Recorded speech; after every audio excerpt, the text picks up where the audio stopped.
Hello Saurabh, कैसे हैं आप? बस बढ़िया प्रणय, तुम बताओ। सौरभ, ये सवाल पूछते पूछते मुझे 100 दफे हो गए हैं, आपको पता है कि क्या नहीं? बात है, तुमने इतना मेरा हाल पूछ लिया है ना। हाँ, हर हर 15 दिन में यही सवाल पूछता हूँ मैं आपसे। हाँ, कि कैसे हाल चल रहे हैं, बीच में हाल अच्छे से बेहाल से फिर से थोड़े ठीक हो रहे हैं। हाँ हाँ। तो वही तो इस बार हम लोगों की एकदम 100 नॉट आउट वाला एपिसोड है, तो हम लोगों ने सोचा कुछ अलग करते हैं इस बार। और इस बार हम लोग एक स्पेशल गेस्ट को लाए हैं जो इस बार होस्ट करेंगे ये एपिसोड। तो हमारे साथ है विनीत।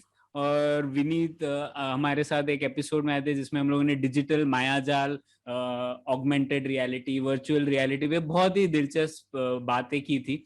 तो हम लोगों ने सोचा विनीत को बुलाते हैं, क्योंकि विनीत खुद एक पॉडकास्टर है। उनका एनबीए के ऊपर एक पॉडकास्ट काफी टाइम से चल रहा है। तो विनीत अग्री भी कर गए। विनीत, बहुत बहुत शुक्रिया। और आप हमें हमारी परीक्षा ले सकते हैं इस पॉडकास्ट में। धन्यवाद प्रणय। फर्स्ट ऑफ ऑल मेरा इट्स माय प्लेजर कि आप लोगों ने मुझे बुलाया to do the host.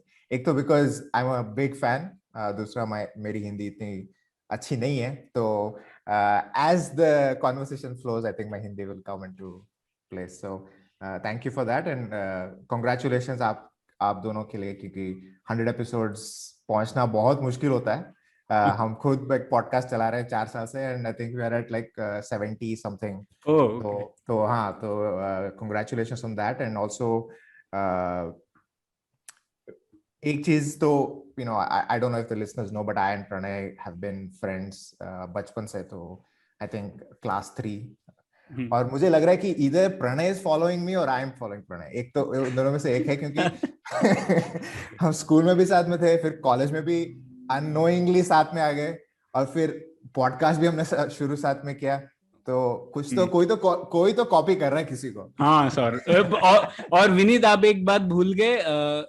Accidentally हम बैंगलोर में भी एक लोकेलिटी में रह रहे थे अरे कुछ टाइम। हाँ, so we just met and we were staying in the same area. तो कोई कॉपी कर रहा है, पर I think mostly I am copying Pranay, क्योंकि he was the topper in class and I have copied from him many times. So वो छोड़ आए हम वो गलियां। So, Saurabh, also congratulations for you. So, my first question is, why did you guys start this podcast? आपने शुरू क्यों किया? ये origin story मैंने सुना है आपसे, but I haven't heard like the concrete reason कि आपने सुना है। I mean, I've read some articles कि आपने ऐसे वो होता है narrative storytelling भी आपने डाला है उसमें। पर अगर आपको ऐसे bare bones truth बोलना है कि क्यों शुरू किया है, तो इधर you were too bored और no one was listening to you, podcast शुरू करते हैं, कोई तो सुनेगा। तो सौरभ, आप शुरू कीजिए कि आपने क्यों ऐसे, क्या क्या आइडिया लेके शुरू किया आपने पॉडकास्ट? एक लंबी कहानी, एक छोटी कहानी। पहले छोटी कहानी बताते हैं, लंबी कहानी उसके बाद बताएंगे। तो छोटी कहानी तो ये है कि मैं और प्रणय पवन की शादी में गए हुए थे। याद है प्रणय? वहां पे हम अब शादी में क्या होता है, शादी चल रही होती है, दूल्हा दुल्हन की, मतलब बाकी लोग तो हम बोर ही हो रहे थे बाहर बैठ के। खाने का इंतजार कर रहे थे ना। खाना खाने का इंतजार कर रहे थे कि कब लंच आएगा। तो बैठे बैठे यही सब गुफ्तगू चल रही थी। आजकल पॉडकास्ट चल रहे हैं, ये चल रहे हैं। और इसके पीछे लंबी कहानी ये भी है कि मैं और प्रणय बहुत समय से कोशिश कर रहे थे कि हिंदी में हम कैसे अपने विचार लोगों के सामने रखें। और एक हमारा एक जो कहते हैं, एक हमारा एक फंडामेंटल प्रॉब्लम एक रहता था कि हम इतने डिस्कशंस करते हैं आपस में जो कि हम सिर्फ अंग्रेजी में ही करते हैं। और हम हमेशा सोचते थे क्या हमारे पास हिंदी में ये चीजें डिस्कस करने के लिए शब्द ही नहीं है क्या। तो काफी बार हमको लगता भी था, और कुछ हमारी कमी भी हो सकती है। मेरे ख्याल से हमारे काफी श्रोता जो है वो हमको कभी कभी बोल भी चुके हैं, आप लोगों को खुद हिंदी नहीं आती तो क्या हमको आप अनपढ़ समझते हैं क्या? हो सकता है, ठीक है।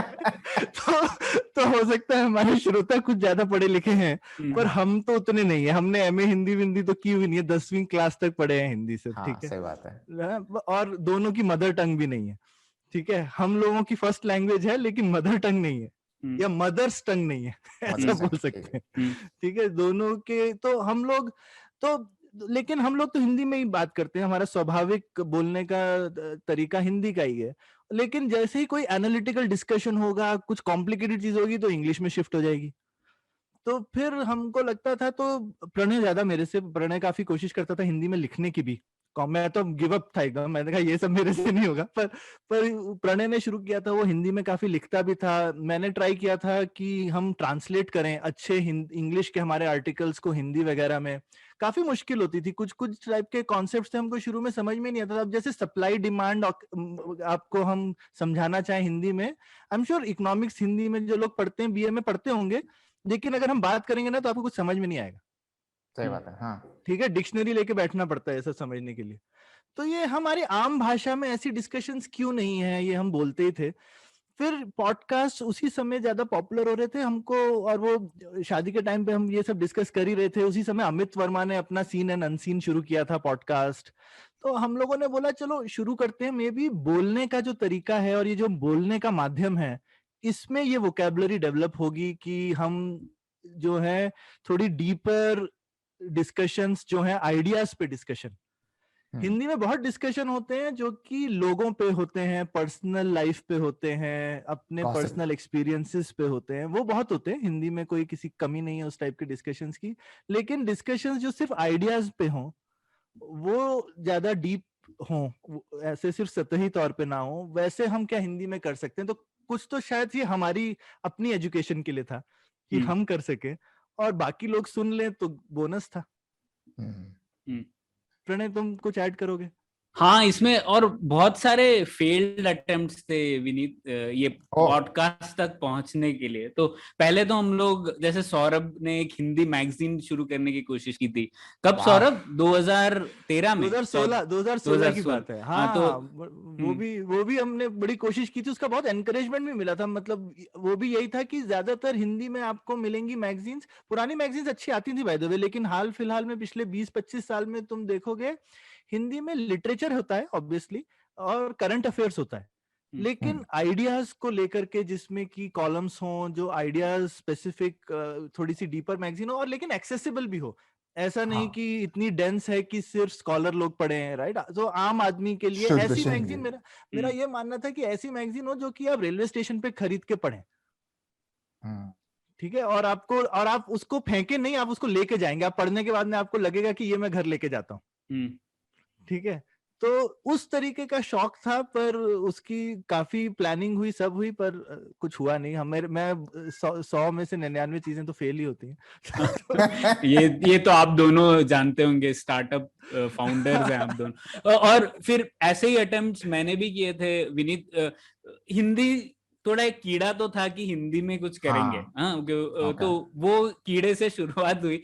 मैंने ओपेड्स लिखना शुरू किया, ओपिनियन पीसेस न्यूज़पेपर्स में लिखे हैं। मैंने एक ब्लॉग सीरीज शुरू की थी जिसमें इकोनॉमिक्स के कॉन्सेप्ट्स को हम लोग सरल हिंदी में कन्वर्ट करने की कोशिश कर रहे थे। जैसे अपॉर्चुनिटी कॉस्ट, अभी उसका बहुत कॉम्प्लिकेटेड सा शब्द है, लेकिन हम लोग बोल रहे थे अवसर लागत वगैरह। तो ऐसे कुछ ब्लॉग पोस्ट लिखे थे।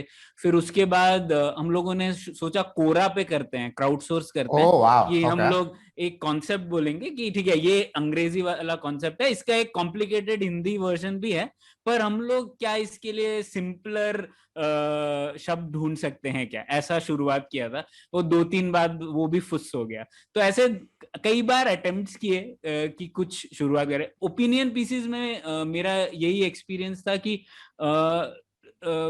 फीडबैक नहीं मिल रहा था। तो जैसे मैं अगर अंग्रेजी में लिखता हूं तो लोग मुझे वापस लिख के भेजेंगे कि यार तूने ये सही लिखा या गलत लिखा, लेकिन हिंदी में वो कहीं फीडबैक नहीं मिल रहा था। तो वो भी मतलब अब मैंने काफी कम कर दिया है, कभी कभी लिखता हूँ। तो एक माध्यम की तलाश थी, हिंदी में कुछ करना है लेकिन एक माध्यम की तलाश थी कि कुछ तो मिल जाए जिसमें हम लोग ये बात कर सके। और तभी ये पॉडकास्ट का आइडिया आया। वैसे पवन अभी IVM में ही है, तो उनसे जुड़ी हुई है ये कहानी। तो उनकी शादी के दौरान हम लोग ये डिस्कशन कर रहे थे। अमित भी थे, प्रेम पणिकर भी थे। वो लोग डिस्कस कर रहे थे कि ये पॉडकास्ट एक नया माध्यम है, काफी लोग जानना चाहते हैं। और विनीत, आपको तो पता ही है, पॉडकास्टिंग तो US में 10 साल से चल रहा है ना, 10-15 साल से। हाँ, पॉडकास्टिंग शुरू हुआ था जब वो iPod शुरू हुआ था, तो basically it was, that's why the name podcast. मैंने पहला पॉडकास्ट कुछ 2004 में सुना था प्रणय। डेव वाइनर ने पहले पॉडकास्ट किया था ना, तो मैं डेव वाइनर को काफी फॉलो करता हूँ। ओके तो डेव वाइनर का पहला, जब उन्होंने पहली बार कोशिश ही करी कि पॉडकास्ट क्या होता है, 2004-2005 के टाइम की बात है। तो शायद वो टाइम इंडिया में 10 साल बाद आया ना, जो 2016-17 में लोग इस माध्यम की ओर सोचने लगे कि तो तभी हम लोगों की ये चर्चा हुई, और यही कॉन्सेप्ट था कि हिंदी में है, डिस्कशंस हैं, पर या तो वो जैसे राज्यसभा टीवी पे आएगा या लोकसभा टीवी पे आएगा, वो एकदम ही कुछ अच्छे डिस्कशन भी होंगे, लेकिन वो साक्षात्कार होगा, इंटरव्यूज होंगे। हाँ, तो उसमें बस एक इंटरव्यूअर आपसे सवाल पूछेगा, और जैसे एक इरफानियत ट्विटर हैंडल है इरफान जी का, उनके बहुत अच्छा पॉडकास्ट नहीं, इंटरव्यू सीरीज है, आइकॉनिक सीरीज है वो, पर कॉन्वर्सेशंस नहीं थे, चर्चा नहीं हो रही थी। तो हम लोगों को लगा ये एक शायद माध्यम है जो हम लोग एक्सप्लोर कर सकते हैं। तो तभी बस शुरुआत की, जैसे तैसे कहीं ना कहीं ऑडेसिटी से खुद एडिट करो, सौरभ ने बना दिए कुछ क्रिएटिव्स, हम लोगों ने एक बेसिक सा हेडसेट खरीद लिया और बस शुरुआत की, बस वही थी शुरुआत। शुरू में जो हमारा बैकग्राउंड वो अभी भी चलता है, उसको थोड़ा डिजिटाइज कर दिया, मेरी वाइफ ने पेंट किया था पहला, जो पुलियाबाजी का क्योंकि पहले क्या हुआ, लोगों को पता नहीं था, मैंने लोगों से बोला कि कुछ बना दो, तो कहते ये पुलिया क्या होती है, मैंने कहा ले ठीक है। तो लोगों को पुलिया नहीं मालूम था कि पुलिया क्या होती है, तो फिर मैंने घर पे ही मैंने कहा चलो होम आर्टिस्ट से यूज कर लेते हैं, तो वो हमने बनाया। एक फ्रेंड है, उनसे हमने अपना इंट्रो म्यूजिक जो है वो एक हमारे फ्रेंड ने कंपोज करके दिया। नाइस। तो वो अभी भी जो चलता है वो, हाँ, वो हमारे लिए स्पेशली कंपोज्ड म्यूजिक है। तो ये नाम कैसे आया? ये नाम कैसा है पुलियाबाजी इसका? पुलियाबाजी, हाँ, तो ये बेसिकली ये शब्द तो है नहीं, हमने बनाया। तो रियली मुझे ये सौरभ ने बनाया है। तो ये कोई, लेकिन आप ऐसे बोल सकते हैं, बोलने में बोलते होंगे लोग, कोई ना कोई कहीं ना कहीं बोलता होगा कभी ना कभी, तो मुझे लगता है अच्छे शब्द, हाँ, अच्छे शब्द वो होते हैं जो सुन के लगे ये तो मैंने ही बनाया था है ना। तो मेरे को ऐसा लगता है कि सुन के कोई ये ना पूछे इसका मतलब क्या है, तो ये देखो इस शब्द का मतलब खुद ही जाहिर हो जाता है, कोई ये नहीं पूछता कि इसका क्या मतलब है, और किसी को ये नहीं लगता कि ये नया शब्द है।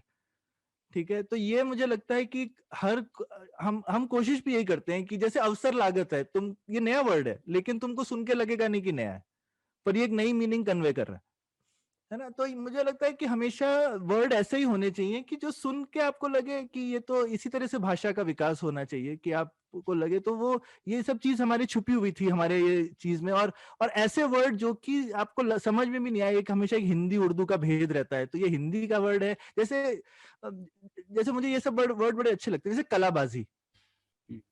हाँ, अब कला एकदम संस्कृत का शुद्ध वर्ड है एकदम, राइट, ऊपर उसके आगे बाजी लगा दो तो कलाबाजी खा लेते हो तुम, राइट। तो ये सब ये हिंदुस्तान की भाषा की खुशबू आती है इन चीजों में से। तो ये मुझे लगता है कि ये अच्छे वर्ड्स हैं। तो उसी तरह से पुलियाबाजी, तो पुलिया बेसिकली होती है जो घर के, तो मैं जिस जगह बड़ा हुआ एटलीस्ट वहां पर सड़क के, सुंदर जगह थी यूनिवर्सिटी कैंपस, वहां पे सड़क होती थी, फिर एक घास का पैच होता था, फिर एक स्टॉर्म वाटर ड्रेन होती थी जिसपे घर में जाने के लिए पुलिया बनी होती थी छोटी सी। तो पुलिया इज लाइक अ स्मॉल पुल you could say, right, bench, पुलिया बेंच, राइट। तो पुलिया इज अ कलवर्ट जिसको अंग्रेजी में बोलेंगे, एक छोटे से ड्रेन के ऊपर जाने के लिए जो बनाते हैं रास्ता, और उसके बगल में दो ऐसे रखे होते हैं जिसपे अक्सर लोग बैठ जाते हैं। तो ये पुलियाबाजी उस तरह का कन्वर्सेशन है जो कि एक बार आपकी बात खत्म हो जाती है, फिर आप जब दरवाजे पे एक और घंटा गपशप मार लेते हैं ठीक है। और मैं और प्रणय भी इस तरह से अक्सर होता था कि हम दफ्तर से या कहीं से निकल रहे हैं, फिर बस जाते जाते आधा घंटा और जो है वो जो होता है ना, साइकिल पकड़े पकड़े या स्कूटर पकड़े पकड़े आधा घंटा और हो जाता है बात करते करते। तो ये इस तरीके के भाव जगाने की कोशिश करी थी नाम से कि ये है पुलियाबाजी। ठीक है, तो ये ड्राइंग रूम में बैठ के वाली बात नहीं है, ये एकदम कैजुअल भी नहीं है, कहीं बीच में है।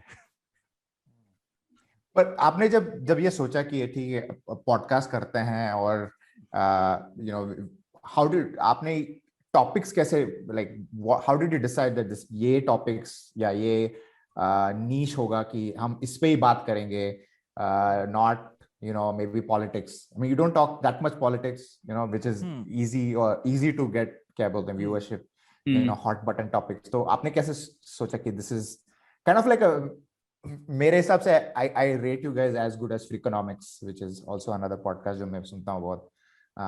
तो उस टाइप का आपने वो कैसे नीश पकड़ा आपने? तो वो एक तो हम थोड़े शायद पता नहीं एंटी सोशल ही हैं शायद दोनों के दोनों, या जो भी, मतलब हम देखो किसी से मिलते भी है ना तो ये नहीं पूछते तुम कहाँ से आए हो, तुम कौन हो. इवन हमारे पॉडकास्ट में हम थोड़ा बहुत पूछते हैं, लेकिन 1 मिनट के बाद हम सीधे मुद्दे पे आ जाते हैं. भैया हाँ ये बताओ तुम्हारे ये चीज क्या होती है.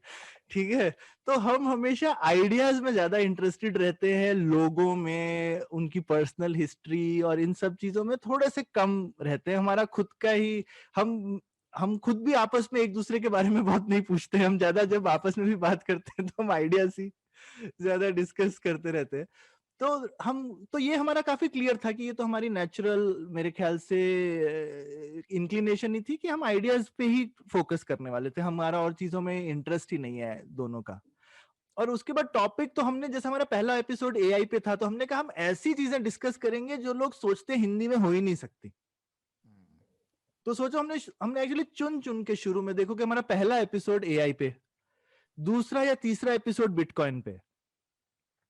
ठीक है, तो हमने चुन के शुरू में तो इस तरीके के एपिसोड उठाए. फिर बाद में ऐसा हमने कोशिश नहीं करी. आई मीन जो लगता है किसी में, जिसमें कोई अच्छा गेस्ट हो, जिस टॉपिक में हमको रुचि हो, उस तरह से ढूंढ लेते हैं टॉपिक. कोई ऐसे बहुत शुरू में, लेकिन हमने सही में we wanted to make a point कि भाई ये नहीं है कि आप एआई पे अच्छा डिस्कशन सिर्फ अंग्रेजी में हिंदी में नहीं हो सकता है. तो that was the whole. Bitcoin पे आप क्यों नहीं कर सकते हैं हिंदी में डिस्कशन, राइट? या आपको फिनटेक पे डिस्कस करना, या वर्चुअल रियलिटी पे जैसे हमने तुमको इनवाइट किया, तो ये चीजों पे हिंदी में डिस्कशन होते नहीं है. हाँ सही बात है. तो प्रणय, मैं आपसे ये पूछना चाहता हूँ कि ये थोड़ा सा स्टार्टअप की क्वेश्चन है, तो मैं अगर सौरभ से पूछूंगा तो उसके पास आंसर अच्छा रहेगा, तो मैं आपसे पूछता हूँ आपको कब लगा कि पुलियाबाजी का प्रोडक्ट मार्केट फिट हो गया है, कि ऐसा अरे हाँ ये कुछ हो रहा है इसमें, कुछ जैसे कुछ सक्सेस आ रहा है कि लोगों को अच्छा लग रहा है, और कब पता चला आपको, लाइक बाय विच एपिसोड आपको लगा कि oh there is a resonance? ऐसा मुझे लगता है प्रोडक्ट मार्केट फिट तब हुआ जब और लोग ऐसे टाइप के पॉडकास्ट करने लगे. कॉपीकैट्स. तो तब, क्योंकि अभी जैसे और हमारे सर्कल में ही काफी लोगों ने बोला कि अच्छा है ये आइडिया है, मैं भी अपनी भाषा में शुरू करना चाहता हूँ. तो जैसे तेलुगु में शुरू होने वाला है. हमारे गेस्ट थे राजा कार्तिकेय, वो उन्होंने सोचा ऐसा कुछ वो मॉडिफाई किया है उन्होंने, पर कुछ होना चाहिए तेलुगु में भी, तो उन्होंने वो शुरू करने वाले हैं. अभी कन्नड़ा में भी शुरू हुआ एक पॉडकास्ट इस तरीके का. तो आई थिंक उस टाइम लगा कि ठीक है, यहाँ पर कोई लोगों को लग रहा है कि हिंदी मतलब भारतीय भाषाओं में पहुंचा जा सकता है ये आइडियाज लेके. तो तब मुझे लगा प्रोडक्ट मार्केट फिट है. अच्छा आंसर दिया ना विनीत? सौरभ बोलेंगे कि अच्छा आंसर दिया कि नहीं, क्योंकि वो स्टार्टअप वाला है. ये लैगिंग इंडिकेटर था.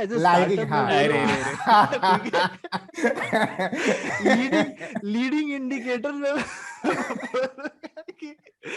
लीडिंग इंडिकेटर एक्चुअली विनीत पहले एपिसोड में ही मिल गया था. हमने जब शुरू किया था तो हमने सोचा था अगर 500 लोग सुनेंगे तो हम बोलेंगे कि चलो कर सकते हैं, एटलीस्ट हम हवा में तो बात नहीं कर रहे हैं, लाइक ऐसे नहीं लगेगा कि कुएं में बात कर रहे हैं, कोई सुन नहीं रहा है.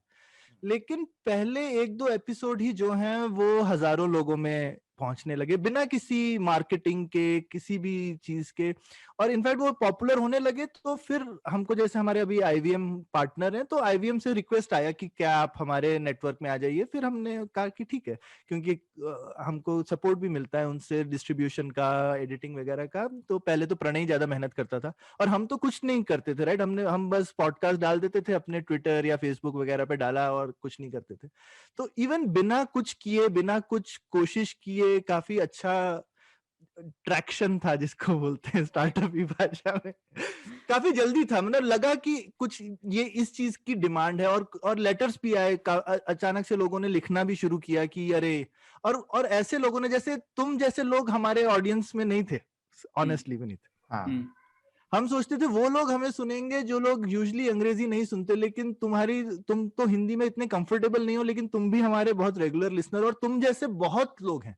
हाँ वो तो तो है। ये हमारा एक नया रियलाइजेशन था कि शायद हिंदी एक अपनी भाषा में शायद सुन के ना एक बात दिल में लगती है, वो तो और सही है, हाँ दैट्स है ट्रू। ना, हाँ एक जो कैजुअलनेस है और जो बात है, एकदम अंग्रेजी में शायद बात करते हैं तो ऐसा लगता है कि किसी पर्दे में से देख रहे हैं आप चीज को। तो हमारे कन्वर्सेशन से शायद कुछ लोगों को लगता है कि ये आइडिया पे से पर्दा हट गया। हम्म हाँ, आई थिंक ऐसी फीलिंग है। ये बहुत लर्निंग भी था हमारा, विनीत। जैसे सौरभ ने बोला, पहले हमारी जो हाइपोथेसिस थी कि ये हम लोग ऐसा बातें करेंगे और यूपी के कोई दूर दराज के गांव में भी हम लोगों को लोग सुनेंगे, ऐसा तो हुआ नहीं। हाँ, मतलब हाँ। अभी भी हमें आते हैं लेटर्स कभी कभी। एक जैसे मध्य प्रदेश से एक श्रोता ने भेजा था, किसी छोटे से शहर में, मैंने नाम भी नहीं सुना था उसका। ईमेल की letter, proper letter? Email email हाँ ईमेल। ओके ओके, हाँ ठीक है, चलो यार लेटर। नहीं नहीं नहीं, लेटर, ईमेल। तो ईमेल किया कि मैं सुनता हूँ, तो ऐसे आते हैं। बट मुझे लगता है अभी भी शायद गांव में तो पॉडकास्टिंग को क्या बोलते हैं, वो लीप फ्रॉग करके लोग पहुंच गए हैं यूट्यूब पर ना, तो यूट्यूब शायद ज्यादा और पॉपुलर है। पॉपुलर है। लेकिन पॉडकास्ट, हाँ, तो ये एक लर्निंग था कि ऐसे नहीं हो रहा है।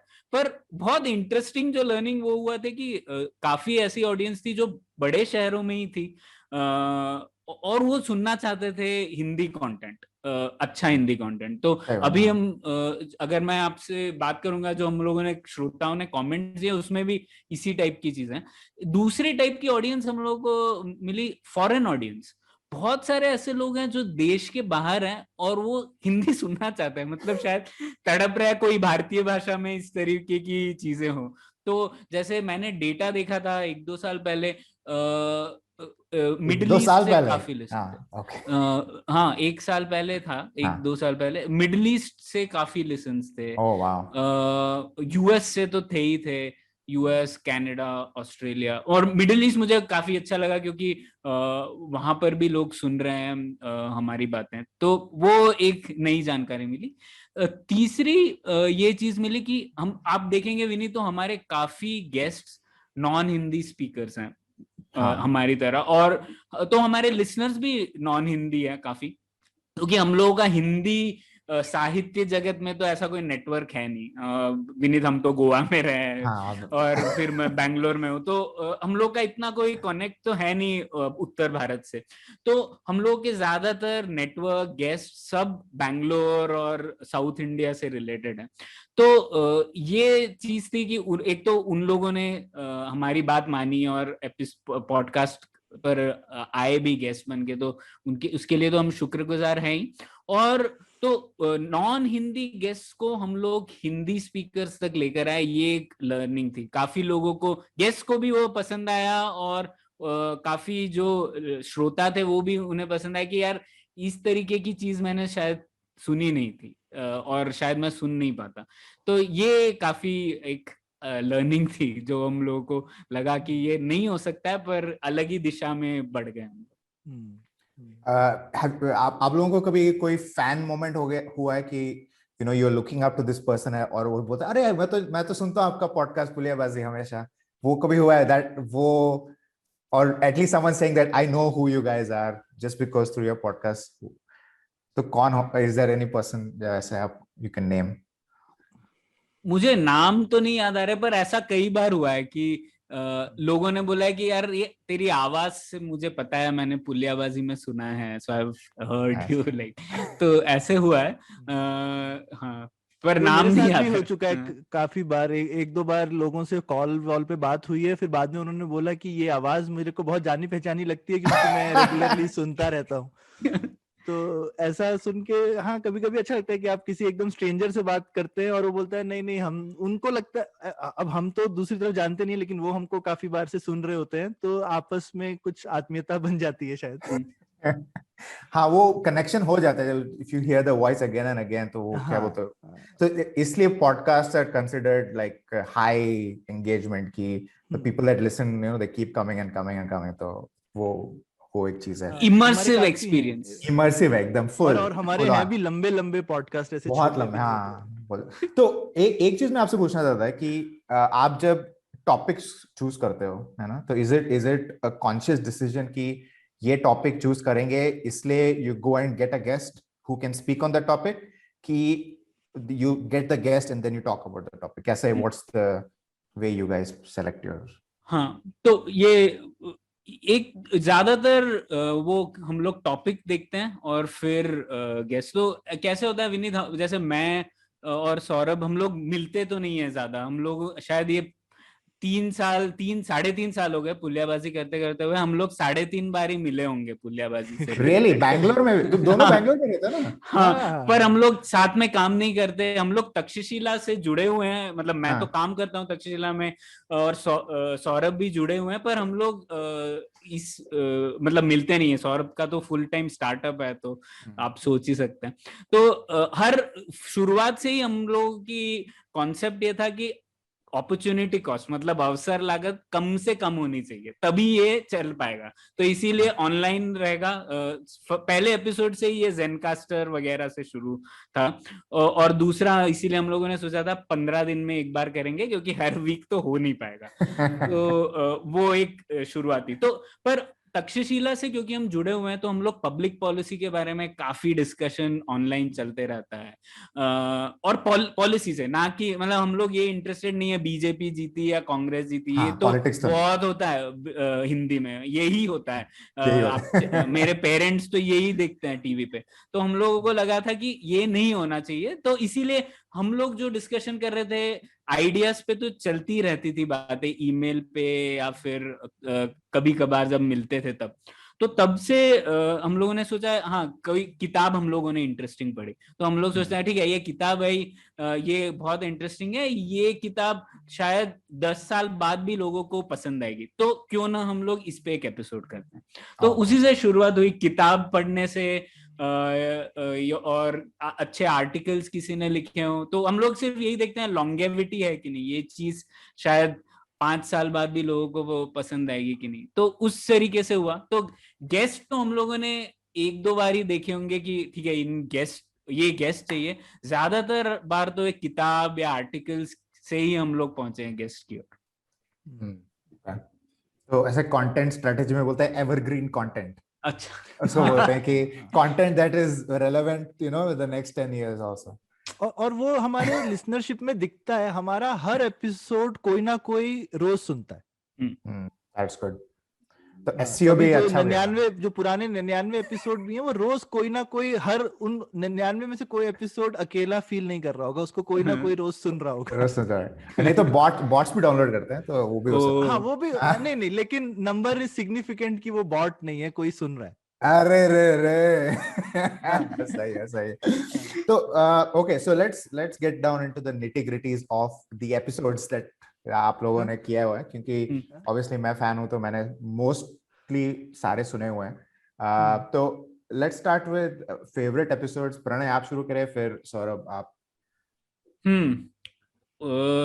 एक तो मेरे वो एपिसोड्स हैं फेवरेट विनीत, जिसमें थोड़ा लाइट बल्ब मोमेंट्स थे, जो अभी भी मुझे चमके जब मैंने सोचे इस सवाल के बारे में। तो एक तो जो विश्वनाथ के साथ हम लोगों ने हालिया एक एपिसोड किया था पानी के ऊपर, तो जैसे भारत एक भूजल सभ्यता, वो मुझे बहुत अच्छा लगा, क्योंकि उन्होंने कहा कि जैसे भारत में हम लोग हमेशा नदियों की बात करते हैं ना, हर चीज में नदी, और पिक्चरों में नदी, गानों में नदी वगैरह, पर भारत एक्चुअली भूजल सभ्यता है। कुओं का बहुत बड़ा महत्व रहा है, इवन इंडस वैली सिविलाइजेशन में कुओं का महत्व है। तो ये एक कॉन्सेप्ट मुझे बहुत अच्छा लगा। और उन्होंने एक और चीज बोली थी जो मुझे चिपक गई, एक कि जैसे बैंगलोर के बाहर ट्रीटेड वाटर एग्रीकल्चर में यूज हो रहा है, तो उन्होंने कहा था कि हम लोग की संकल्पना ऐसे सोचना चाहिए कि जो शहर है वो एक फर्टिलाइजर फैक्ट्री हो सकते हैं गांवों के लिए। तो पानी जो आ रहा है शहरों में,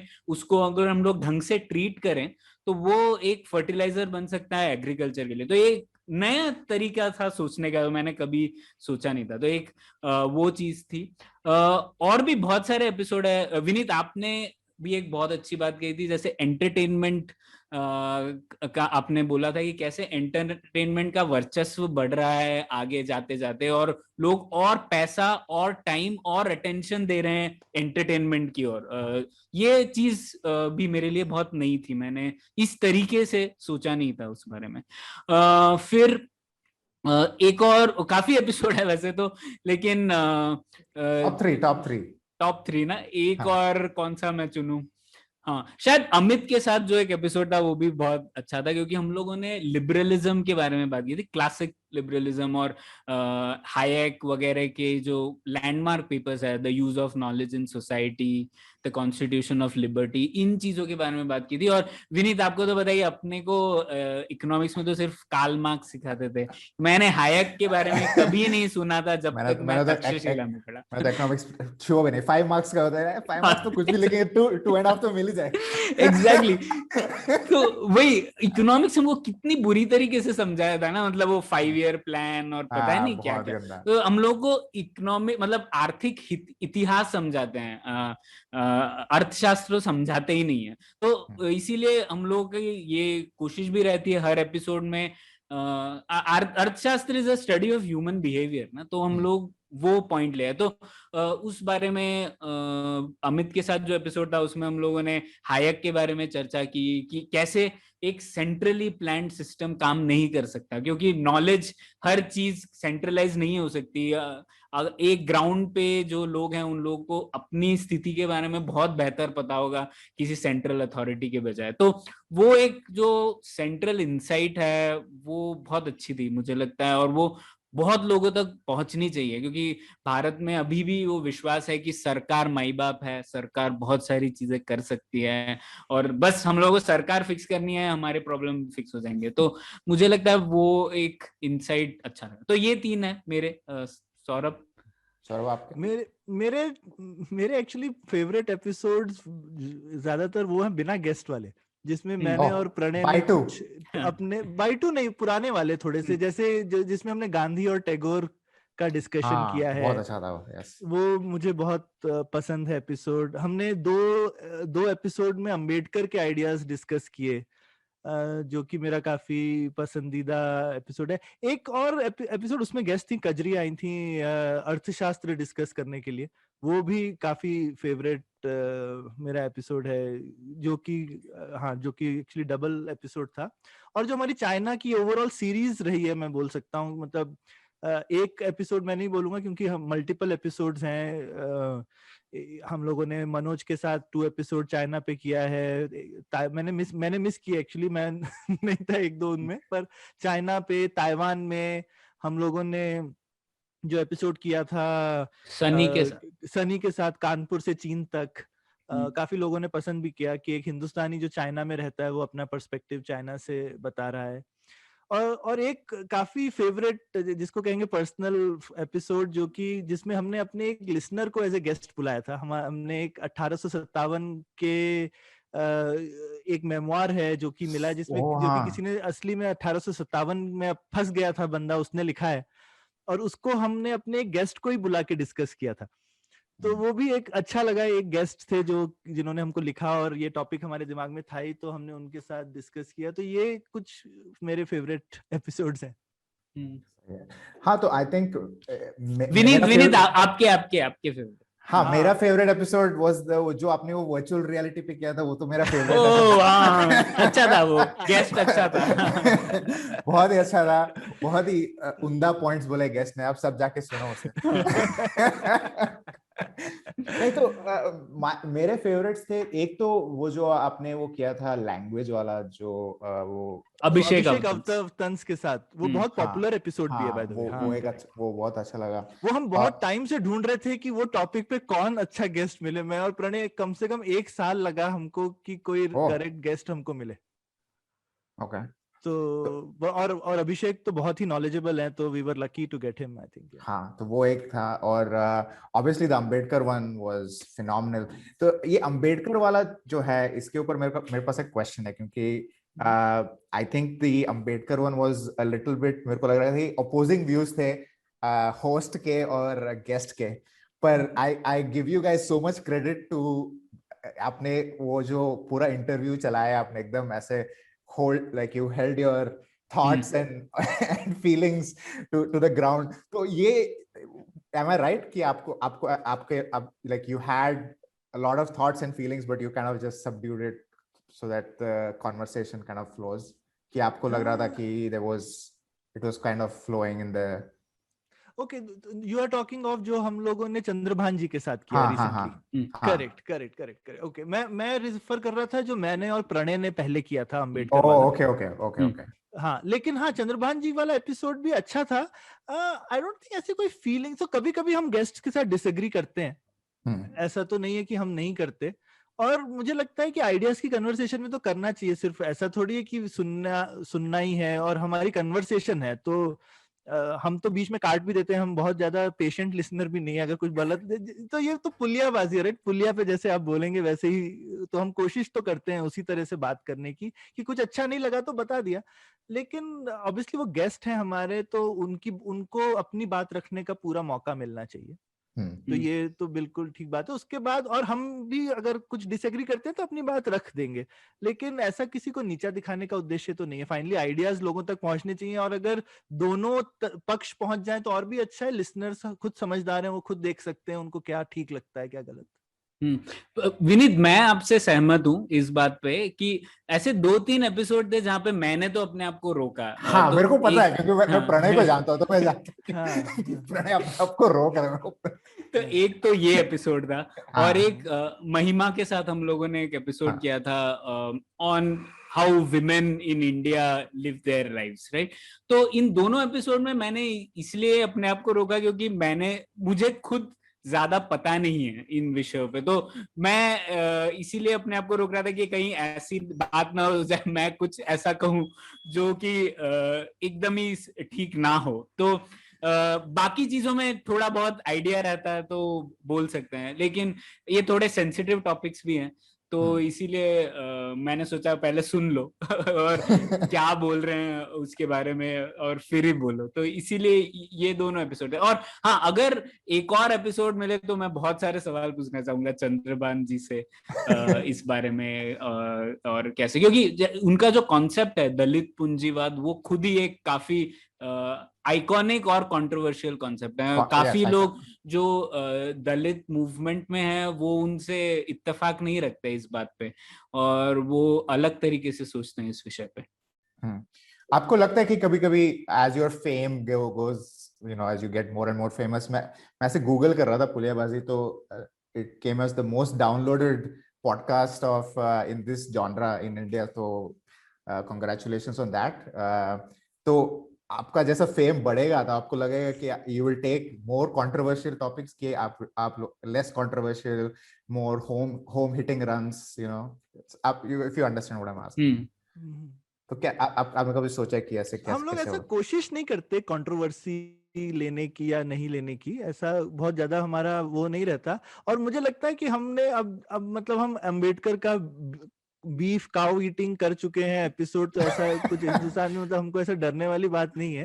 पर वो तो तब तो वो तो बहुत पहले किया हुआ था ना. तो वो तभी तो उतना फेम नहीं था. पर अभी यू नो नहीं, वो ज्यादा पर मुझे लगता है कि ये पॉडकास्ट के मीडियम में एक्चुअली एक अच्छी चीज है क्योंकि हम समय लेकर डिस्कस करते हैं. तो ऐसा नहीं है कि 5 मिनट में कंप्रेस करना है. और हमारा कोई ऐसा ऑब्जेक्टिव तो रहता नहीं है कि दूसरे को उत्तेजित करने का. तो मेरे ख्याल से it's not a debate, it's a conversation. हाँ, इट्स अ कॉन्वर्सेशन. और मुझे लगता है कि हम अगर कंट्रोवर्शियल टॉपिक है तो मैं और प्रणय डिस्कस करके दूसरे को बिना, अब जैसे हमें बीच में एक ईमेल भी आया, किसी ने हमको सजेस्ट किया था कि हम फार्म बिल पे डिस्कशन करें. और उन्होंने बोला कि आपके जो गेस्ट आए थे वो बिल्कुल मुझे पसंद नहीं आए. बायस्ड थे थोड़ा, एकदम बायस्ड थे, ये थे. लेकिन उन्होंने कहा अच्छा नहीं लगा, लेकिन बहुत बुरा नहीं माने वो. ठीक है. तो मुझे लगता है कि हम लोगों को बहुत बुरा मनाए बिना कंट्रोवर्शियल टॉपिक डिस्कस कर सकते हैं, ऐसा मुझे लगता है. अभी तक जूते नहीं पड़े हैं तो क्या होगा. मुझे लगता है कि कोई अगर कोशिश करेंगे भी, पड़ेंगे जूते तो देखेंगे. पर मेरे ख्याल से हम हिचकते तो नहीं है. क्या प्रणय, हिचकते हो तुम? नहीं नहीं नहीं, ये चीज है सौरभ, कि हाँ मतलब विनीत, हम लोग क्या टॉपिक्स लेंगे वो उस पर निर्भर करता है हम लोग क्या पढ़ते हैं। जब तो अगर किताबें आएंगी या फिर कोई आर्टिकल्स आएंगे जो काफी अच्छे हैं तो हम लोग उस पर एपिसोड करेंगे, तो वही एक सिलेक्शन क्राइटेरिया है। और एक बहुत अच्छी चीज हमें लगती है सौरभ, विनीत, की कई बार जो लोग हमारी पॉलिटिक्स से इत्तेफाक नहीं रखते वो लोग भी ये पुलियाबाजी सुनना पसंद करते हैं। हाँ, तो कई लोग जिनको शायद लगता होगा कि फ्रीडम इज नॉट इम्पोर्टेंट, और कम्युनिटी और society what it decides, conservative view जो रखते हैं, वो लोग भी उन लोगों को लगता है कि यार ये पुलियाबाजी पे सुन सकते हैं, ये लोग थोप रहे नहीं है अपने विचार हम पे। हाँ. तो वो मेरे लिए बहुत बड़ा सक्सेस पॉइंट है। ये एक ही चीज है विनीत जो मेरे पेरेंट्स भी सुनते हैं, और जो सौरभ के पेरेंट्स भी सुनते हैं, और कई लोगों के पेरेंट्स सुनते हैं, तो ये एकदम मतलब this is the home run. क्योंकि क्योंकि कई बार चीजें मैं कई बार लिखता हूँ अंग्रेजी में, न्यूज़पेपर्स में, या फिर यूट्यूब पे मैंने वीडियोस भी ट्राई किया है, लेकिन ऐसी कोई चीज नहीं है जो मेरे पेरेंट्स सुनेंगे और वो उस पर बात करेंगे मेरे से, ना। तो ये एक चीज है जिस पे लोग सुनते हैं, मेरे से पूछते हैं मेरे पेरेंट्स, अरे आज इस हफ्ते एपिसोड नहीं आया तुम्हारा, क्यों नहीं आया? ऐसे तो वो मेरे लिए बहुत एक बड़ा सक्सेस फैक्टर है। बिल्कुल बिल्कुल, मेरी मम्मी तो सुनती है रेगुलरली। तो प्रणय, ये जो मैं पूछ रहा था कि ऐसे the idea of holding back your emotions और holding back questions that you think may or may not rile the guest, आप वो एक होता है कि आप you want to poke little holes. तो आपको कभी लगता है कि जैसे आपने बताया कि you want to again have this interview because now you have probably, आपने थोड़ा और पढ़ा है, आपको और थोड़े क्वेश्चंस हैं, तो ऐसे एक और कोई टॉपिक था या और कोई गेस्ट था कि आपको लगा कि यार ये और हम डीप जा सकते थे कि और यू फेल्ट लाइक इट्स आपके इनएक्सपीरियंस के वजह से आपने you couldn't go deep enough, क्योंकि वो होता है जैसे हम भी करते हैं पॉडकास्ट, तो हमें भी लगता है कभी गेस्ट जाने के बाद अरे यार ये पूछना था, ये और थोड़ा हमें डिग करना था। तो आपको कभी लगता है ये? हाँ, ऐसे मुझे 3 बार लगा है, एक तो 4 बार एक्चुअली। एक तो वो चंद्रभान प्रसाद के साथ वो वाला एपिसोड, फिर एक जो हिंदी उर्दू इतिहास और राजनीतिकरण एपिसोड हम लोगों ने चर्चा की, उसपे भी मुझे और चीजें जाननी थी हिंदी उर्दू के इतिहास के बारे में, और बहुत बड़ा विशालकाय टॉपिक है वो, लेकिन और उसके बारे में आपको तो बहुत अच्छा लगता है ना Hindi Urdu all that stuff. तो वो शायद और भी चर्चा कर सकते थे अभिषेक के साथ। फिर एक नितिन के साथ हम लोगों ने एपिसोड किया था लिबरल नेशनलिज्म के बारे में। तो मुझे लगता है एक Nitin is my favourite original thinker, इसलिए नहीं क्योंकि वो मेरे बॉस है, पर generally he has many new ideas to contribute to public discourse. तो लिबरल नेशनलिज्म भी ऐसे ही उनकी एक संकल्पना है, क्योंकि लिबरलिज्म और nationalism generally 2 ends of the spectrum है ना। पर वो कहते हैं, उन्होंने लिखा है इसके बारे में कि भारत का जो नेशनलिज्म है वो लिबरल नेशनलिज्म है, ये दोनों को जोड़ता है। तो वो एक एपिसोड था, लेकिन मुझे लगता है हम लोग वो एपिसोड में वो डेप्थ तक नहीं जा पाए। उस विषय पे हम लोग बहुत और चर्चा कर सकते थे, क्योंकि बहुत महत्वपूर्ण विषय है वो। भारत के नेशनलिज्म को अगर समझना है तो शायद वो हम लोग और सतही तौर पर ही हम लोग डिस्कस कर पाए थे वो। फिर एक आखिर में एक इलेक्शन पे एपिसोड था विनीत, और हम लोग अभी ब्रेक में प्रिवेसी की बात कर रहे थे, और इलेक्शन पे तो हम लोगों ने एक फॉर्मर जो इलेक्शन कमीशन में इलेक्शन कमिश्नर थे, उनकी एक किताब थी, तो उन्होंने कहा था कि कैसे इलेक्शंस काफी सेफ हैं भारत में, और ईवीएम्स भी काफी सेफ हैं। और मैं भी बहुत बिलीव करता हूँ उसमें, काफी चीजें हैं, पर शायद बहुत सारी और वल्नरेबिलिटीज थी जो हम लोग शायद डिस्कस नहीं कर पाए। जैसे अभी इलेक्शन ईवीएम तो ठीक है, शायद हैक नहीं कर सकते, लेकिन ईवीएम के साथ अब एक जो वो प्रिंटेड स्लिप आती है, उसमें जो कनेक्शन है उसकी वजह से बहुत सारे वल्नरेबिलिटीज इंट्रोड्यूस हुए हैं। तो वो चीजें हम लोग शायद उनको और क्वेश्चन करना था, जिससे कि हम लोग बात कर रहे हैं, क्योंकि ये विनीत आपको पता ही है बहुत कंट्रोवर्शियल टॉपिक है अभी भी। और कोई इसके बारे में बात नहीं करता जब तक इलेक्शन ना आ जाए। अगला इलेक्शन आया तो अगर मेरे को लग रहा है मेरी पार्टी हार रही है तो लोग इसके ऊपर बात करना शुरू कर देते हैं, फिर अगर मेरी पार्टी जीत गई तो मैं बात नहीं करता। हाँ, it's तो ऐसे selective चलते bias रहता है। on, हाँ। पर शायद फिर भी उस चीज को जानना जरूरी है कि क्यों ऐसी चीजें बार बार आ रही हैं, क्यों हम लोग ये विश्वास नहीं ला पा रहे हैं हमारी इलेक्शन प्रक्रिया में कि हम लोग थोड़ा सेफ हैं और ये हैक नहीं हो सकता। तो बहुत सारी चीजें, क्योंकि हैकिंग सिर्फ सॉफ्टवेयर वाइज नहीं है, क्या लोग ईवीएम कोई जब्त सोशल कर रहे हैं हैकिंग कि भी नहीं, होता है, सोशल हैकिंग भी होता है, माइंड हैकिंग भी है। माइंड हैकिंग तो भी होता है। वो चीजों पे शायद हम लोग इतनी चर्चा नहीं कर पाए। मुझे लगता है वो जानना जरूरी था। अगर हम लोग एक ऐसा एपिसोड प्रोड्यूस करते कि हम लोग लोगों पे थोप सकते कि यार अगर तेरे को डाउट है इलेक्शन प्रक्रिया पे तो ये एपिसोड सुन, you will get the complete literature that what we know what we don't know. तो ये एपिसोड मुझे लगे। और गुलजार साहब आप हाँ, मेरे को नाम चेंज करना है।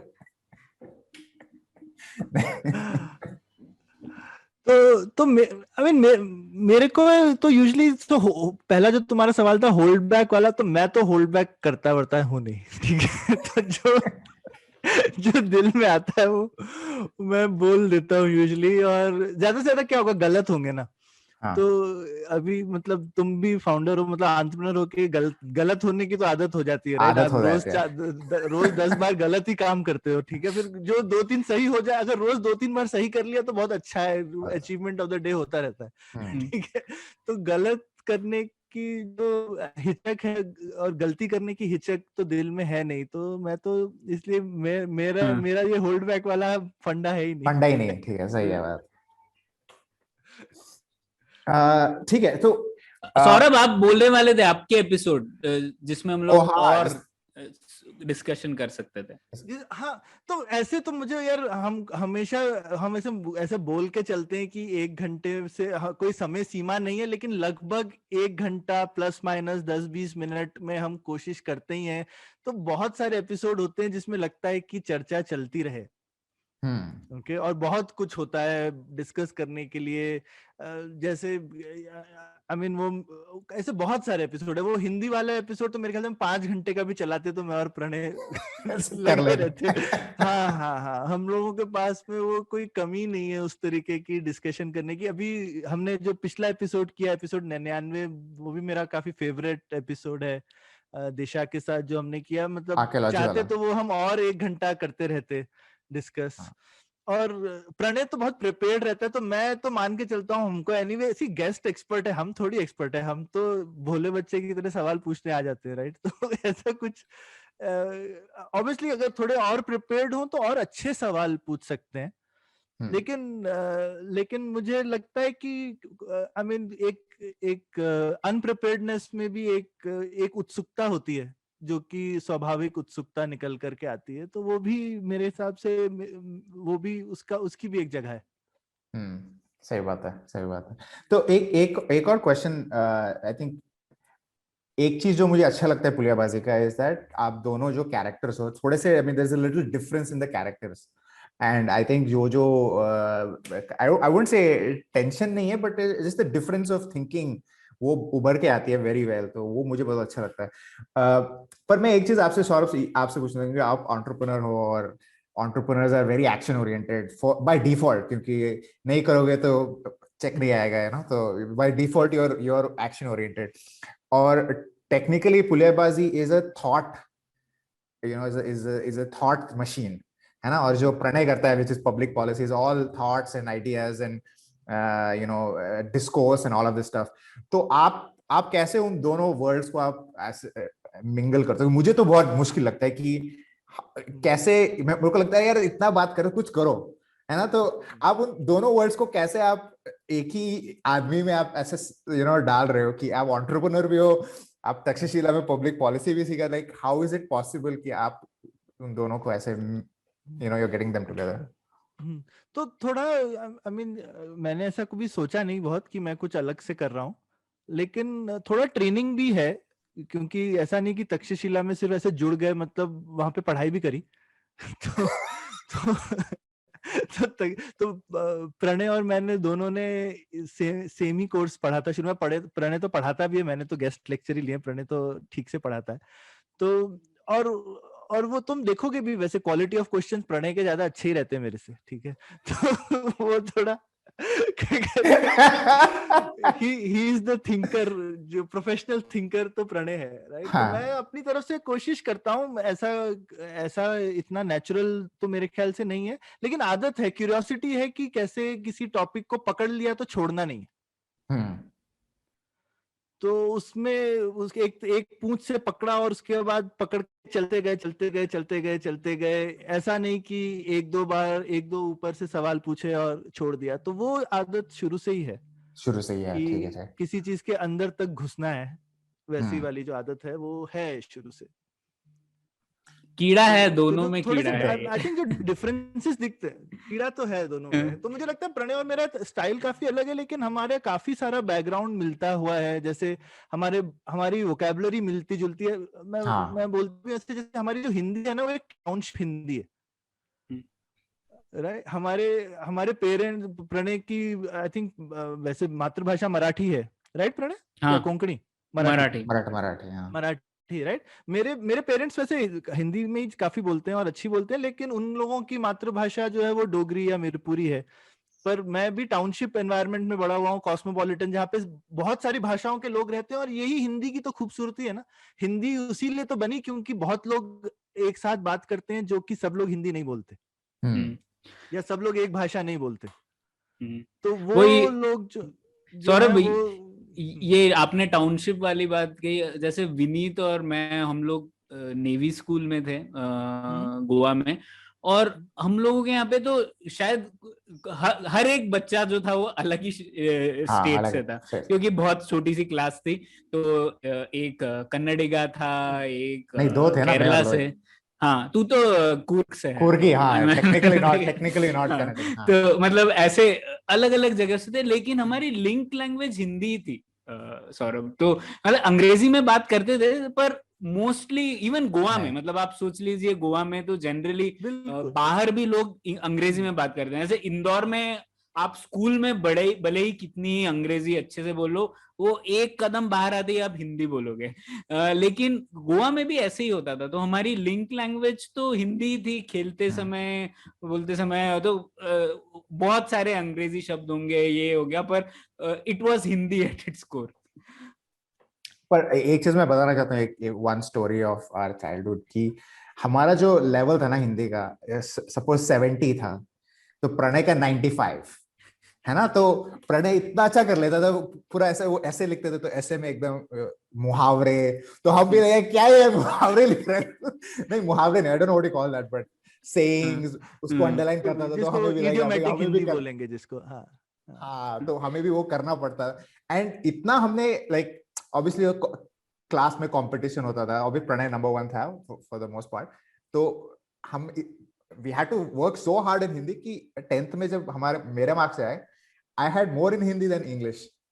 तो इतना मैंने मेहनत किया था हिंदी में, क्योंकि प्रणय का लेवल इतना ज्यादा था कि हमें लग रहा था अगर हम उसको मीट ना कर पाए तो फेल ही हो जाएंगे, है ना। तो सब ने, तो प्रणय लाइक पुल्ड अपने पूरे जो अपना जो बैच का हिंदी का जो लेवल था ना, उसको एकदम ऐसे पकड़ के उसने ऐसे खींच ही लिया पूरा टू दैट। ये तो मुझे पता नहीं था। अरे आप किसी भी टीचर को पूछ लो, हिंदी टीचर्स लव प्रणय एकदम। This is getting out of topic I guess.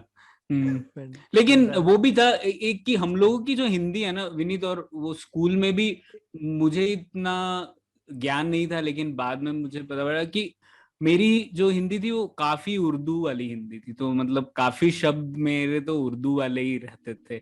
और बाद में जब और पढ़ा तो जाना कि मैं एक्चुअली हिंदी में सोचता नहीं हूँ, लिखता नहीं हूँ। हम लोग की जो भाषा है वो हिंदुस्तानी है, तो उसमें हिंदी उर्दू बहुत फ्लूइड है। ज्यादा हिंदी या तो अखबारों से आई है या फिर पिक्चर देखने से या सीरियल देखने से। तो वो शुद्ध हिंदी जो लोग बोलते हैं वो तो है ही नहीं। तो जो लोग एक्चुअली बहुत शुद्ध हिंदी जानते हैं ना, वो लोगों को मेरी भाषा तो पसंद ही नहीं आती।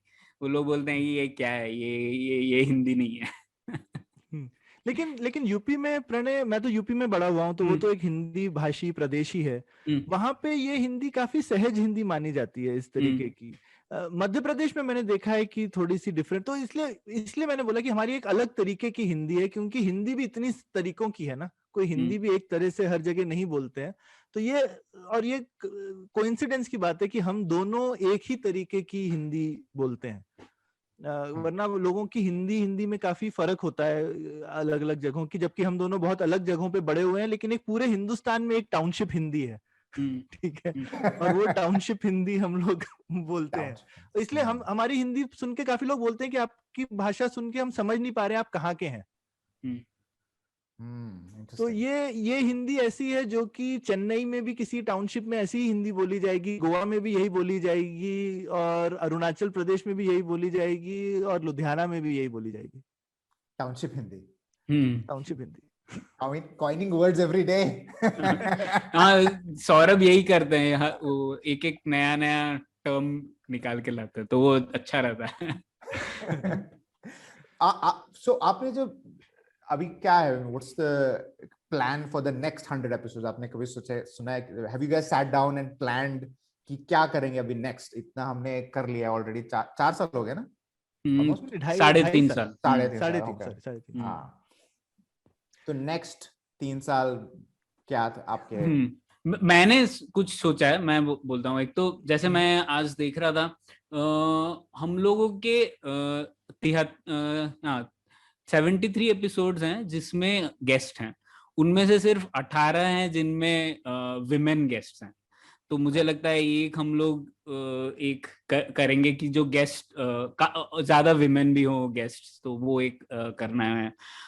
दूसरा, हाँ, जैसे सौरभ और मैं अक्सर ये बात करते रहते कि भारतीय इतिहास से जुड़ी हुई चीजें करनी चाहिए। पता नहीं विनीत, आपका भी एक एक्सपीरियंस रहा है कि नहीं, पॉडकास्ट माध्यम में लोगों को इतिहास बहुत पसंद आता है। बहुत पसंद है। हाँ, तो पता नहीं क्यों, शायद वो जो सुनने का जो माध्यम है ना, उसमें एक कहानी बोलो आप, तो लोगों को पसंद आता है। मुझे लगता है ऐसे, पता नहीं, आइडियाज कम्युनिकेट करना शायद मुश्किल है, पर हिस्ट्री कम्युनिकेट करना शायद आसान है। पता नहीं आप लोग दोनों को क्या लगता है, लेकिन तो और भारतीय इतिहास में इतनी सारी चीजें हैं जो शायद अनएक्सप्लोर्ड है। जैसे वो 1857 की जो एपिसोड किया, वही हमें बहुत पसंद आया। तो एक कुछ एपिसोड्स हमें ऐसे करने हैं जिसमें हम लोग एक सीरीज करें भारतीय इतिहास के ऊपर, शायद अंग्रेजों के टाइम की या उसके भी पहले की। तो एक वो चीजें, और कुछ आइडियाज भी हैं, जैसे ट्रांसक्रिप्ट्स नहीं है विनीत आज अभी भी हिंदी में। लोग बहुत, अंग्रेजी में तो ऑटोमेटेड है ना, ये तो अच्छे से ट्रांसक्रिप्ट आ जाती है, लेकिन हमारे भारतीय भाषाओं में ट्रांसक्रिप्टिंग इतना सिंपल नहीं है, और शायद पैसा भी नहीं है इसमें, तो किसी ने इन्वेस्ट भी नहीं किया है। तो अगर ये हम लोग कर पाए तो इतना ज्ञान मिला है हमें खुद को लोगों से बात करके कि मुझे लगता है वो बहुत वैल्यूएबल है। उसको अगर हम लोग कन्वर्ट कर पाए, या तो एक किताब के फॉर्म में या सिर्फ एक ब्लॉग पोस्ट हर एपिसोड का, तो बेहतर होगा। तो मुझे लगता है हर अगले 100 एपिसोड में ये भी करना। Are you saying that there is a book Puliyabaazi coming out? मुझे तो करना है, पर कोई पब्लिशर माना नहीं है अभी तक। सही है। सौरभ, आपके क्या है? मतलब मैं तो इतना ऐसा सोचता नहीं हूँ इसके बारे में। 100 हो गए, मेरे को लगता है 100 हो गए। ठीक है, तो हमने सोचा नहीं था कि हम इस टाइप से 100 एपिसोड करेंगे। तो मेरे मतलब I take it as it goes. क्या कहते हैं, अपने कंपनी बिजनेस वगैरह में बहुत आदमी प्लानिंग करता रहता है। कुछ चीजें मैं सोचता हूँ कि बहाव में जैसी चल रही है उसमें उसका मजा उठा लेना चाहिए वैसे ही। आई मीन पिछला पैंडेमिक वगैरह के टाइम में इतना टफ टाइम था, पर्सनली भी टफ था, बिजनेस में भी टफ था, लेकिन हमने एक भी शेड्यूल पुलियाबाजी का मिस नहीं किया पिछले 15 महीने में एकदम। तो एक ये अच्छी चीज है, मजा आता है करने में, खुद से शौक है तो चल रही है। तो मेरे ख्याल से कुछ शौक ज्यादा उसको काम बना दिया तो फिर शौक नहीं रहता वो। तो ऐसा 100 एपिसोड का प्लान नहीं करना है। ठीक है। तो trying to keep it एकदम still at the grassroots level. It's not हाँ, आई मीन वैसा होना। एक दो बार हमने कुछ आइडियाज डिस्कस किए हैं जो मुझे कभी कभी बीच में, जैसे हम सोच रहे थे बीच में पुलियाबाजी लाइव करें। आजकल ट्विटर स्पेसेस, क्लब हाउस वगैरह पे काफी ऑडियो लाइव ऑडियो काफी पॉपुलर हो रहा है, पर हमको यही लगता है, जैसे तुमने बोला, हमको काफी ये रहता है लॉन्जेटिविटी ऑफ कंटेंट की, हम लोग हमेशा अवसर लागत बहुत सोचते हैं, तो हमारे अभी भी 3 साल पुराने एपिसोड लोग अभी भी सुन रहे हैं, तो लाइव किया तो ठीक है, मे बी 50, 100, 500 लोग आएंगे, उसके बाद में वो कंटेंट खो जाएगा। तो ये सब में हमको हेजिटेशन रहती है कि ये करें नहीं करें, ऑल्दो मन था कि करना चाहिए, पर अभी तक इसीलिए नहीं किया कि जो भी हमको लगता है अगर हम कोई कुछ कर रहे हैं तो फिर वो किस तरह से वो रहे कंटेंट लोगों के लिए आगे तक। ठीक है। सो एक जो थी, I mean I am a big fan of your content, पर मुझे एक जो चीज थी, मैंने प्रणय को मैसेज किया था कि जो लास्ट था कि पता नहीं, आई थिंक वो द बाई टू जो आपने किया था इंडिया चाइना का जो किया था, और आपने डिस्कस किया था कि population control is not really a problem for India, और आपने जो ऐसे you swept the problem under the rug, I don't know what's the Hindi equivalent for that, कि आपने उसको ऐसे छुआ भी नहीं कि ये तो प्रॉब्लम ही नहीं है, तो वो मुझे थोड़ा सा एकदम क्या बोलते, अगर मैं होता लाइव पे तो मतलब नहीं, तो मैं तो वो obviously this is a Puliyabaazi episode, so I thought we'll take one small topic Puliyabaazi के लिए।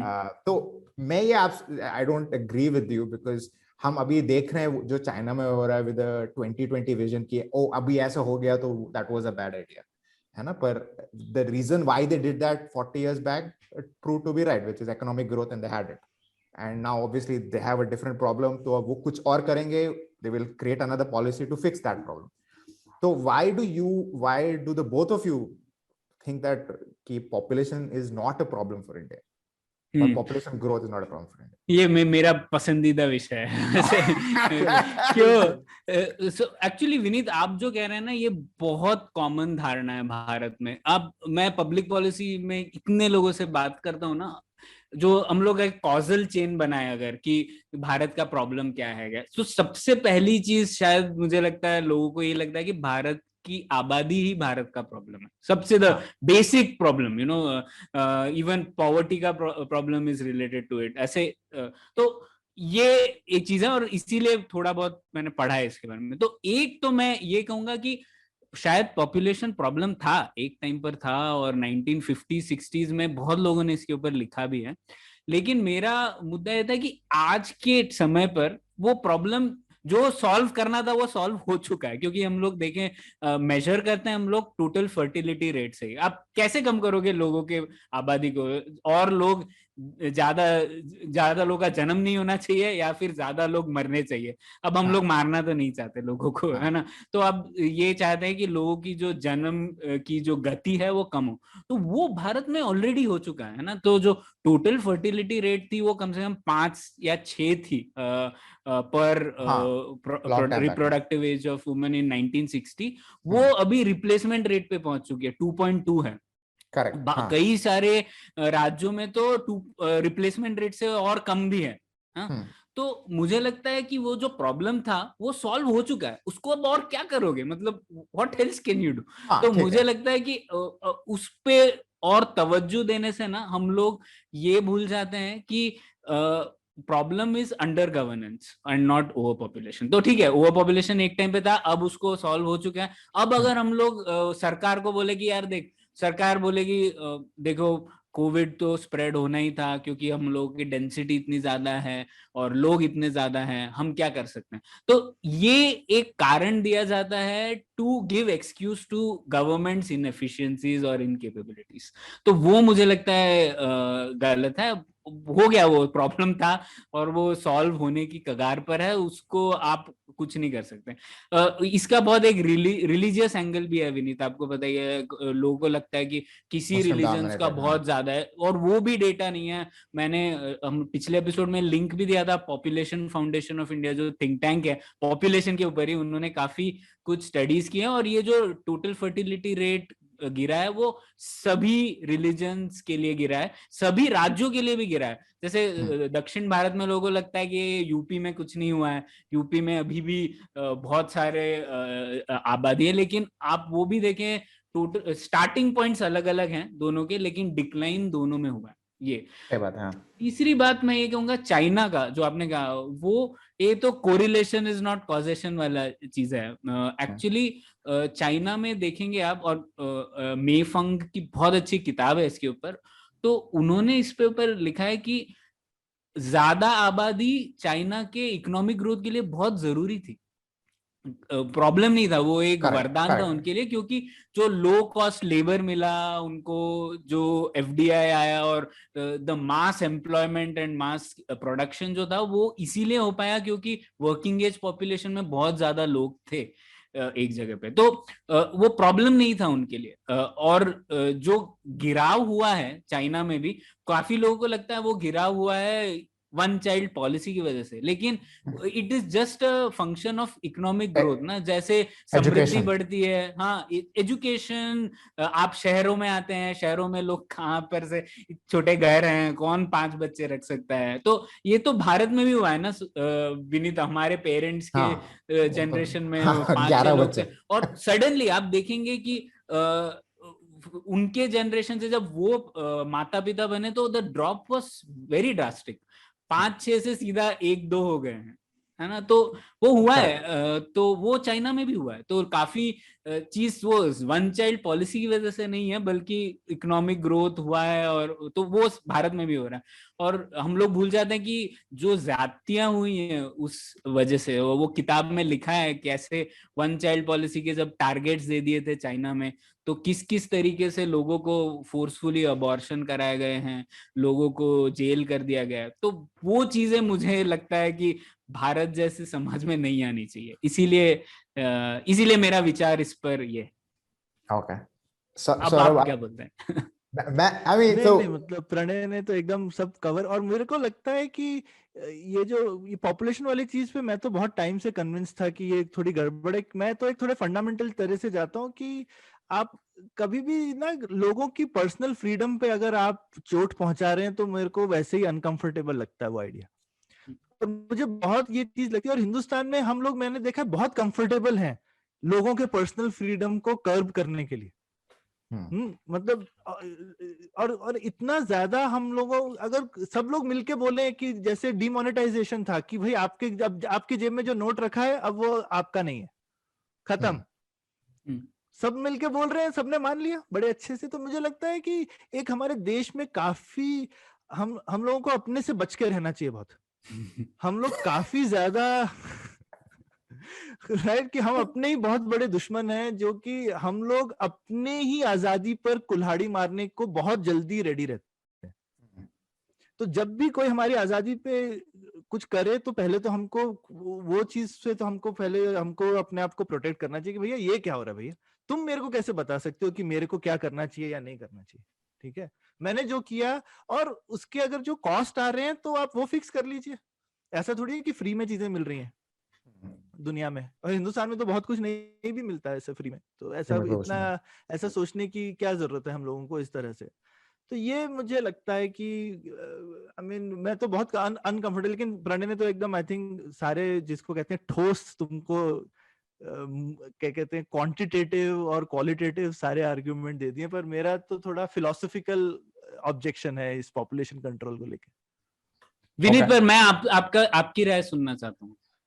तो ये जो है, तो I'll tell you what my feelings are. तो एक तो this is, आपने जो आंसर दिया कि rate of growth is decreasing, it is a very I think it's a very misleading indicator of the problem, which is, yes, the rate of growth is decreasing, but still the number is still very large, है ना। तो जैसे कि आप startup में बोलते हैं 300% increase in MRR, this is recurring, पर तुम स्टार्ट 10 से करोगे तो 300% इज नथिंग, है ना। तो so in what I think is that आप सही हो कि the rate of growth has decreased, but still the volume of growth, that is the number of people being born with limited resources, and we are assuming the natural resources of the country are limited, right? Now the argument can be made that efficiency in utilizing these natural resources need to, but there is no country in this world where the government is efficient, and expecting the government to be efficient,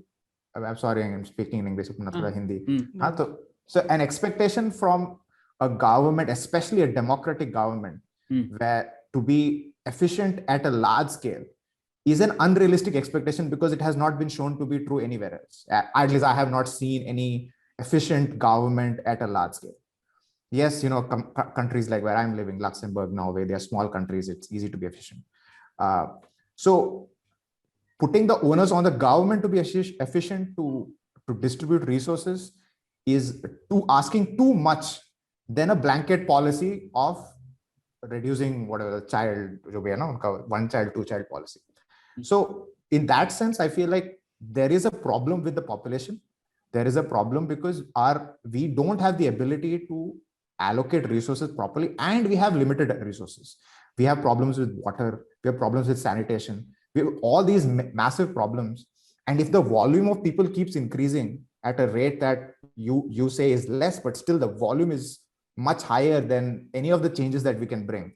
So that's the problem. The problem is not necessarily that population growth problem, but it is the problem aa raha hai because of that increase in sudden volume of people that the infrastructure can't handle. So that's why I feel that there is a problem with that. Then the second thing, I think this is a more nuanced idea. I feel like to improve anything, you need to track it in some way.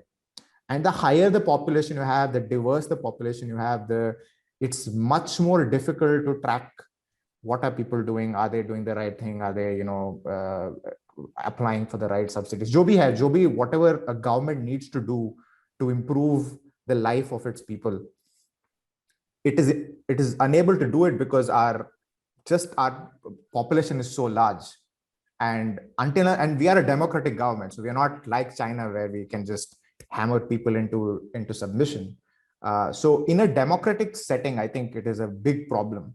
And startups mein ye bolte hain ki benevolent dictatorship, which is I'm a dictator but I'm benevolent, and but we can't do that also to create real change. So this decrease in population growth is happenstance. It has happened, but we didn't do anything to do it. Like, it could have not happened, it could have gone more, and then you would have a bigger problem. So to say that it's not a problem because it has gone down is, I think, a wrong way of thinking. It happened to be that way. It turned out to be that way because of education and women's employment and women taking charge of their ability to have kids and education. I mean, there's a whole study around that. But so that's why I think it's a problem, because I think expecting the government to allocate resources efficiently is an absolutely unrealistic expectation, because it's never happened in centuries. इसमें मैं बस एक चीज add करूंगा, लेकिन विनय, तुमने काफी बार जरा थोड़ा डेमोक्रेसी को जो दोष दिया है ना, तो मेरे हिसाब से एक्चुअली उल्टा है। डेमोक्रेसी में बहुत आसान होता है ये करना, क्योंकि जितने भी लोग हैं आपकी उतनी सरकारें हैं। एक हम हिंदुस्तान में हमेशा ये भी सोचते हैं कि सरकार है, सरकार नहीं है। हिंदुस्तान में सरकारें हैं, और जितने लोग हैं उतनी सरकारें होंगी। तो एक क्योंकि हमारी इतनी ज्यादा सेंट्रलाइजेशन भी है ना, तो एक हम हमेशा सोचते हैं, और इसीलिए सोचते हैं एक आदमी होगा, बस एक ही आदमी, उसको 130 करोड़ लोगों को देखना, ऐसा थोड़ा। जितने लोग हैं, और डेमोक्रेसी में तो यही मतलब होता है ना कि लोग आपस में मिलके अपनी गवर्नेंस कर रहे हैं। सही बात है, तो but that doesn't happen, हैं, ना? उतनी नहीं, वैसा होता भी है ना। अब आप देखो, उतनी सरकारें हैं, उतनी पंचायतें बनेंगी, उतनी कॉर्पोरेशंस बनेंगी, और कुछ चीजों का इसमें ये है कि आप उतना ज्यादा डेलीगेट करो पावर्स को फ्रॉम एक सरकार से बाकी सरकारों। तो यही है कि जिसको बोलते हैं, मतलब एक पुरानी ग्रीक माइथोलॉजी होती है ना, जिसमें बोलते हैं कि भाई अगर आप बिस्तर पे लेटे हैं और बिस्तर छोटा है तो टांगे नहीं काटते हैं, बिस्तर बड़ा करते हैं। सही बात, ठीक है। हाँ, तो अगर आपका बिस्तर छोटा हो जाएगा तो आप अपनी टांगे थोड़ी काट लोगे। तो ये वाली जो चीज है, ये हम लोग भी ऐसा सोचते हैं कि अरे सरकार कैसे कर लेगी, तो लोग कम कर दो। अरे सरकार सुधार सकते हो, हम ही से सरकार। इनफैक्ट डेमोक्रेसी में आसान है, क्योंकि डिक्टेटर बोल सकता है यार मेरे से नहीं हो रहा, अब तुम कम हो जाओ। ठीक है, क्योंकि डिक्टेटर बोल सकता है यार मैं तो एक ही हूं ना, मैं कितना देख लूंगा, मेरे से इससे ज्यादा नहीं निपटा। ठीक है, तो ये मुझे लगता है गलत है। दूसरा, एक हम आप जिस परिवेश से आते हैं, हम लोगों को लगता है बहुत, अरे हिंदुस्तान में पानी, सैनिटेशन, ये सब जो है, ये 80 से 90% लोगों के पास नहीं है। ठीक है, और वो बढ़ ही रहा है ओवर टाइम। पॉपुलेशन बढ़ रही है और वो बढ़ रहा है।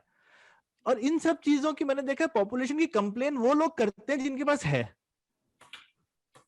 जिनके पास नहीं है वो कोई कंप्लेन नहीं करता। ठीक है कि ये अरे हमारे पास इंफ्रास्ट्रक्चर कम, अरे तुम्हारे पास गाड़ी है, बचपन से सैनिटेशन था, बचपन से नल में पानी आता था, नल में पानी अब आना शुरू हुआ है आधी आबादी को हिंदुस्तान में। ठीक है, तो जिनके तो हम किस मुंह से कंप्लेन कर रहे हैं? ये थोड़ी, मेरे को लगता है यहाँ पे ना कोई एक डर रहता है कि अरे ज्यादा लोग आके मेरा छीन लेंगे, जबकि ऐसा है नहीं। ये एक डर है हमारे दिल में कि अरे जैसे शहर में लोग आते हैं, इवन जो लोग मैंने देखा यूएस चले जाते हैं, वो बाकी लोगों को बोलते तुम बता रहे हो, उनको लगता है हम आके जरा उनके जॉब ले जाएंगे, चाहे ऐसा कुछ हो जाने वाला। ठीक है तो जो लोग शहर आ जाते हैं वो बाकी गांव वालों को बोलते तुम मत आओ, और ये उसी तरह से जो लोग पैदा हो गए हैं वो दूसरे लोगों को बोलते तुम पैदा मत हो।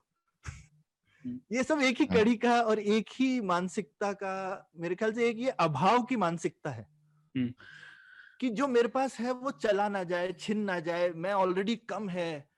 तो ये मुझे लगता है ये अभाव की मानसिकता क्यों हो हमारे, ये मुझे लगता है मानसिकता की बात है। और तुमने वो ठीक बात कही, शायद पॉपुलेशन कम हो गई, हो सकता है कम ना होती तो नहीं होती। क्यों कम होनी चाहिए, है ना? हर स्पीशीज का सक्सेस तो एक्चुअली उसका नंबर ही होता है। हम लोगों को ठीक से रहना आना चाहिए, ऐसा भी नहीं रहना चाहिए कि हम दुनिया की हालत खराब कर दें, और कोई इतने ज्यादा भी नहीं है हम। अगर तुम पूरे हिंदुस्तान का मैप देखो, अगर तुम क्या कहते हैं न्यूयॉर्क की आपकी डेंसिटी कर दो ना, तो मेरे ख्याल से एक गुजरात स्टेट में सारा हिंदुस्तान सिमट जाएगा डेंसिटी वाइज। हाँ तो ऐसा कोई, यहाँ कर्नाटका में देख लो, लोग बैंगलोर में बड़े परेशान रहते हैं, बैंगलोर से जस्ट बाहर निकलो तो मीलों तक इंसान नहीं दिखता।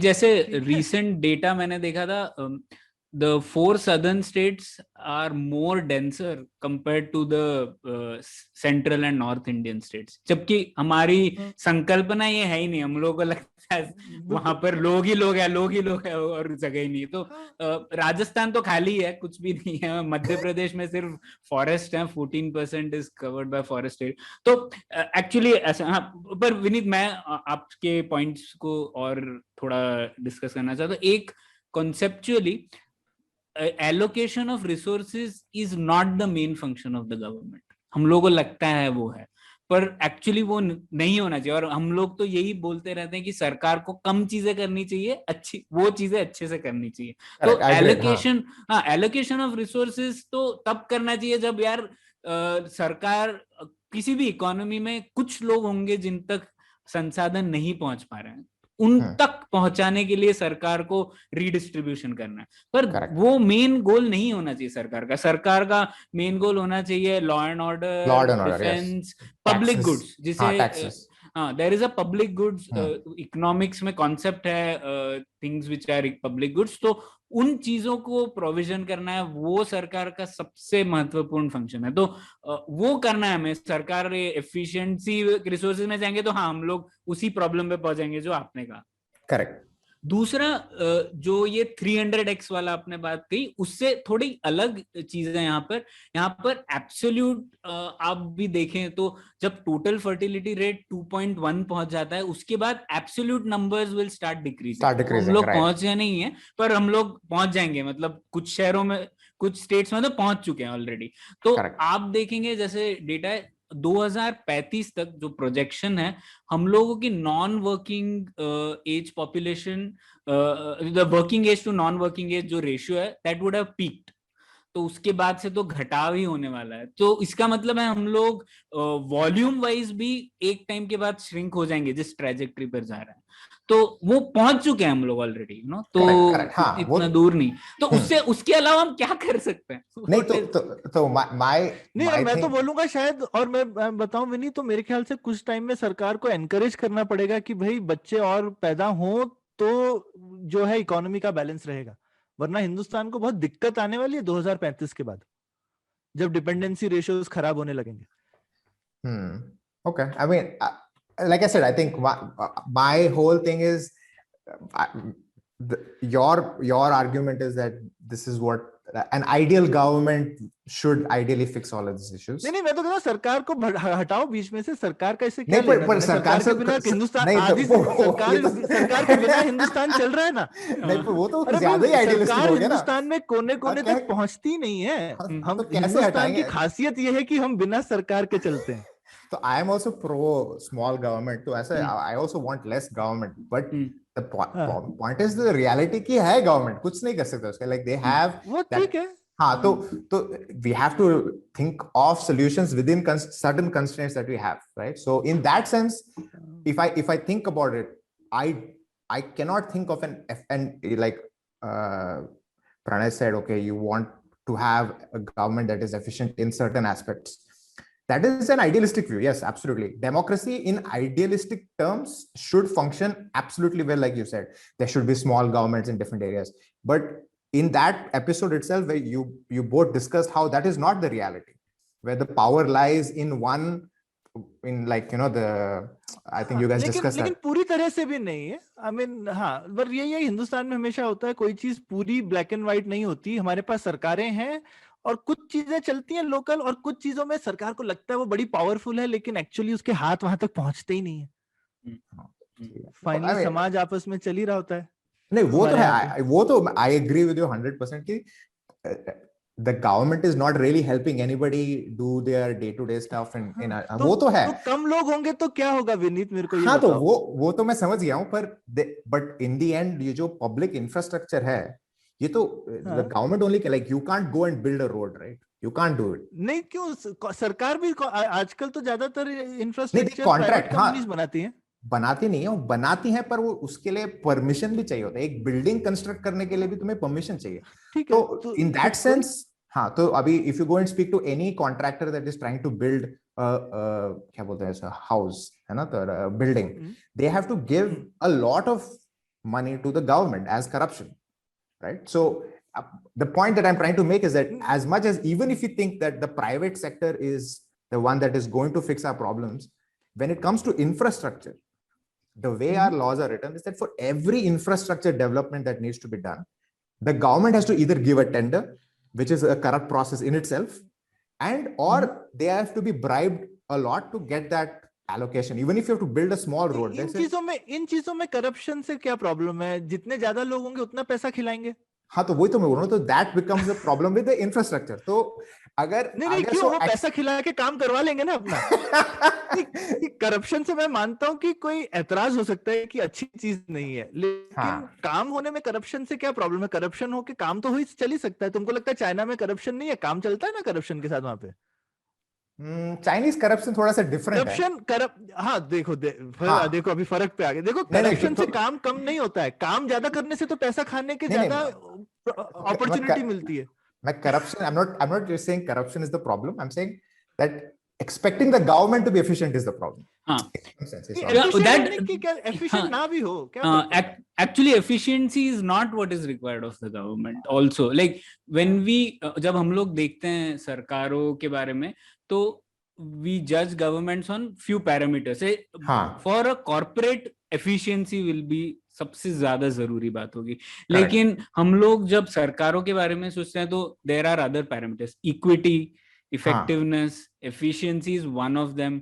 पॉलिटिकल रिप्रेजेंटेशन ये भी है। तो हम लोगों को वो चीजें इक्वेट करें। और एफिशिएंसी तो, पर आपने देखा विनीत, आप तो अमेरिका में रहे हैं, अमेरिका में भी सरकारों ने बहुत अच्छी चीजें की है ना। ऐसे नहीं है कि सरकार, और वहां भी 300 मिलियन लोग तो हैं ही ना, तो फिर भी सरकार ने that's nothing. I mean, America is a much larger crore है, हमारे यहाँ 135 करोड़ है। हाँ, 1/3 है। बस 1/3, 1/4 है, उसमें क्या हुआ? फिर भी, लेकिन आप देखिए, मैं ये कहना चाहता हूँ कि 300 मिलियन इज स्टिल बड़ा नंबर है। आप छोटा भारत के कंपैरिजन में मत देखिए, बड़ा नंबर है। But compared to their natural resources, it's much less because they are much more, like they have such oil, like they just have a lot of natural resources compared नहीं, ये natural resources का तो argument ही नहीं है Vineet. Natural resources जहां ज्यादा है वहां तो और ही खराब हालत होती है। तो आप जापान को देख लीजिए। जापान में कोई क्या नेचुरल रिसोर्सेज है, पर जापान में समृद्धि है। जापान की सरकारों ने काफी चीजें की। तो ये नेचुरल रिसोर्सेज तो अलग, ब्रिटेन में क्या नेचुरल रिसोर्सेज हैं, उन्होंने कई चीजें की। तो ये रिसोर्सेज तो सरकारें और कम्युनिटीज ढूंढ लेती है जगह, अगर आप अपने पास नहीं है तो और किसी चीजों में वहां पे बैठ बस जाते हैं या वगैरह वगैरह। आप बांग्लादेश को देखिए, बांग्लादेश कितनी घनत्व से भरा हुआ है, लेकिन 50 सालों में उनका जीडीपी पर कैपिटा पाकिस्तान से बढ़ गया है, अभी भारत के भी पास आ गया है। तो काफी सॉल्यूशंस है। ये रिसोर्सेज का आर्ग्यूमेंट तो बहुत पुराना है, ह्यूमन रिसोर्सेज भी तो रिसोर्सेज है ना। Okay, I mean, I don't know how to do more pulyabazi, but I think that I understand what you're saying. I do disagree on a lot of things, because for example, if you look at Japan's history, right? Japan is very rich because they had a very, very bloody history, extremely bloody history, where they consolidated power under the king, right? And that's what led to their just enormous wealth. India doesn't have that. India has never had that. India has always been the country that's been plundered by, everybody, right? So India in general, we are not a cohesive. और जो भी हम plunder बोलते भी हैं वो भी इतना ब्लडी नहीं। कभी हमारे यहाँ वो ब्लडी नहीं था या यूके की तरह कोई किसी ने भी कभी 20% आबादी हिंदुस्तान की कम हो गई हो, ऐसा कभी नहीं हुआ है, जो कि बाकी देशों में हुआ है। वर्ल्ड वॉर 2 में तो मेरे को लगता है हिंदुस्तान अकेला देश होगा, हम बोलते हैं हम कॉलोनी थे, ये थे, लेकिन वर्ल्ड वॉर 2 में ब्रिटेन जो कि हमारे मालिक हैं, उनके ज्यादा लोग मरे, हमारे कम अनुपात में। कभी ऐसा होता है कि गुलाम लोगों के लोग कम मर रहे हैं और मालिक लोग ज्यादा मर रहे हैं लड़ाई में? फिर वैसे हम लोग जापान की बात आ गई, तो जापान में मुझे लगता है कि मेजी रेस्टोरेशन सबसे बड़ा सिग्निफिकेंस था, और मेजी रेस्टोरेशन का कॉन्सेप्ट ये था विनीत, जो कि बहुत जरूरी है। उन लोगों ने बोला कि हमारी जो इतने हजारों साल की संस्कृति है वगैरह वगैरह ठीक है, लेकिन हमें कॉपी करना है, और हम लोग वो करेंगे जो वेस्टर्न कंट्रीज ने किया है। और उन्होंने मतलब 10-20 सालों में, एक जनरेशन में उन्होंने काफी चीजें कॉपी कर ली। तो उसका बहुत बड़ा महत्व था उनकी समृद्धि में, ना कि ये वॉर्स वगैरह तो थे ही, उनसे भी इफेक्ट हुआ होगा, लेकिन ये एक बहुत बड़ी जो हिस्ट्री में जो टर्न लिया उन्होंने, ये किया था। हम लोग आज भी ये सोचते हैं कि जो वेस्टर्न से आएगा शायद वो खराब होगा, या कुछ लोग सोचते हैं जो सब कुछ वेस्टर्न से आया वो सही है। तो हम लोग उस मामले में रह गए ना, जैसे इंडस्ट्रियलाइजेशन हुआ ही नहीं भारत में। और हम लोग आज भी हम लोग सोचते हैं, कई जैसे पब्लिक कॉलेज में तो लोग सोचते हैं कि बड़ी इंडस्ट्री क्यों चाहिए, बड़ी इंडस्ट्री अच्छी नहीं है हमारे लिए, हमें फिर से एग्रीकल्चर ही करना चाहिए। तो हम लोग कॉपी भी नहीं करना चाहते ना ढंग से, जापान ने कॉपी किया। तो जापान में जो Japan last point of Japan बोल रहा था, जैसे मैं किसी को बोल रहा था कि अब ईस्ट इंडिया कंपनी हिंदुस्तान में शाहजहां के टाइम से आई थी, ठीक है, और पहले 100-150 साल तो उन्होंने कुछ नहीं किया था, चुपचाप से ट्रेडिंग ही करते थे। पर किसी ने कभी ये नहीं पूछा ये कंपनी क्या बला है, हम इंडिया में कंपनी नहीं बना सकते क्या? एक 150-200 साल और वो आके बोलते भी थे हम कंपनी है, कंपनी बहादुर, कंपनी पेंटिंग, मतलब कंपनी एक वर्ड था इंडिया में, सब जानते थे कि ये कंपनी है, और वो दुनिया की दूसरी या तीसरी कंपनी थी, ठीक है ना।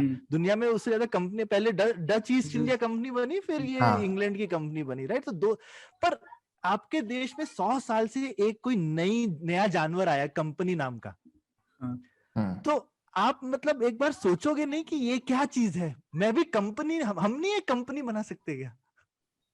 पर हमने नहीं बनाई। तो anyway, back to you, Vineet. So going to the Japan thing, if you read about the Meiji stuff, it was an iron fist over Japan. It wasn't like the way we India rules, right? A very liberal democracy, kuch bhi karo ye. It was a very it was kind of almost the Chinese type thing. Like an emperor, na? Emperor it was like an emperor. wala time tha na? So my point is that yes, it is possible if you have a large population to not necessarily control. I don't think we need to control our population, but to sweep it under the rug that it is not a problem, I think is नहीं, पर Europe ने लेकिन विनीत किया ना, Europe में भी बहुत population थी और उसकी वजह से उन्हें दिक्कतें हुई, लेकिन उन्होंने, अब इंग्लैंड की जो प्रॉस्पेरिटी थी उन्होंने तो पार्लियामेंट्री सिस्टम के अंडर में करी। उन्होंने तो राजा की पॉपुलेशन 500 साल पहले ही बहुत कम कर दी थी, है ना। राजा की पावर 1600 कुछ में या जब भी, राइट, क्रॉमवेल के टाइम। तो अब लेकिन उन्होंने, तो ये मुझे लगता है कि जो पॉलिटिकल सिस्टम है ये शायद रेड हेरिंग है, मतलब ये हमको ये ऐसे लगता है, अरे ऐसा है, हमारे यहाँ ऐसा नहीं है। मुझे लगता है हमारे शायद राजा भी होते तो क्या हम ज्यादा कर लेते क्या? ऐसा नहीं मेरे नहीं को नहीं लगता है कि राजा होते तो ज्यादा ही कर लेते। तो ये मुझे लगता है कि कुछ देशों ने बिना राजा के भी किया, कुछ देशों ने राजा के साथ भी किया। दूसरे कुछ फैक्टर्स हैं जो कि कॉमन है, जो कि टेक्नोलॉजी अडॉप्शन ले लो, right, that political is true. Processes अलग अलग हों, लेकिन टेक्नोलॉजी का अडॉप्शन है, नई चीजों को सीखना है, ये चीजें जो है ये कॉमन है ग्रोथ में। इंफ्रास्ट्रक्चर या जिसको बोलोगे तुम कि डिसेंट्रलाइजेशन, चाइना में डिक्टेटरशिप है पर इंडिया से ज्यादा अच्छा डिसेंट्रलाइजेशन है पावर का। True.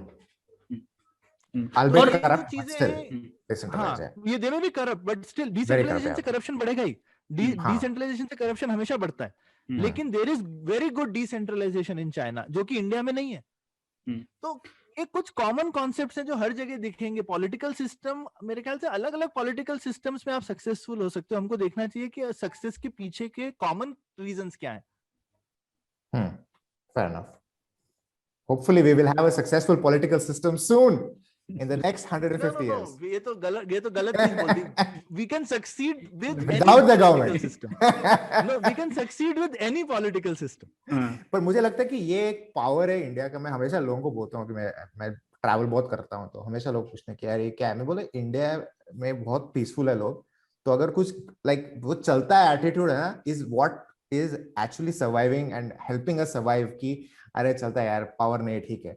If you come here, like अभी लक्समबर्ग में रहता हूँ मैं, पावर चला गया ना 2 मिनट के लिए, पूरा Facebook groups, expired groups, power not for 2 minutes. India में क्या 2 घंटे 3 घंटे 2 दिन, अरे ठीक है चलता है, चलो बैठते हैं यार, क्या है उसमें, है ना। तो वो जो चलता है एटीट्यूड है ना, वो is actually getting, I feel, very important for a long time in India's prosperity. We are, and I think वो आता है because India used to be a very prosperous nation. आपने जो वो लास्ट में वो जो आर्कियोलॉजिकल वो उस एपिसोड में आप we talked about how the Indus Valley civilization was very like prosperous और कुछ फाइट वाइट नहीं होता, सब चिल मारते थे। तो वही है कि वही अभी हमारा जो वो हो गया ना कि we are very accepting.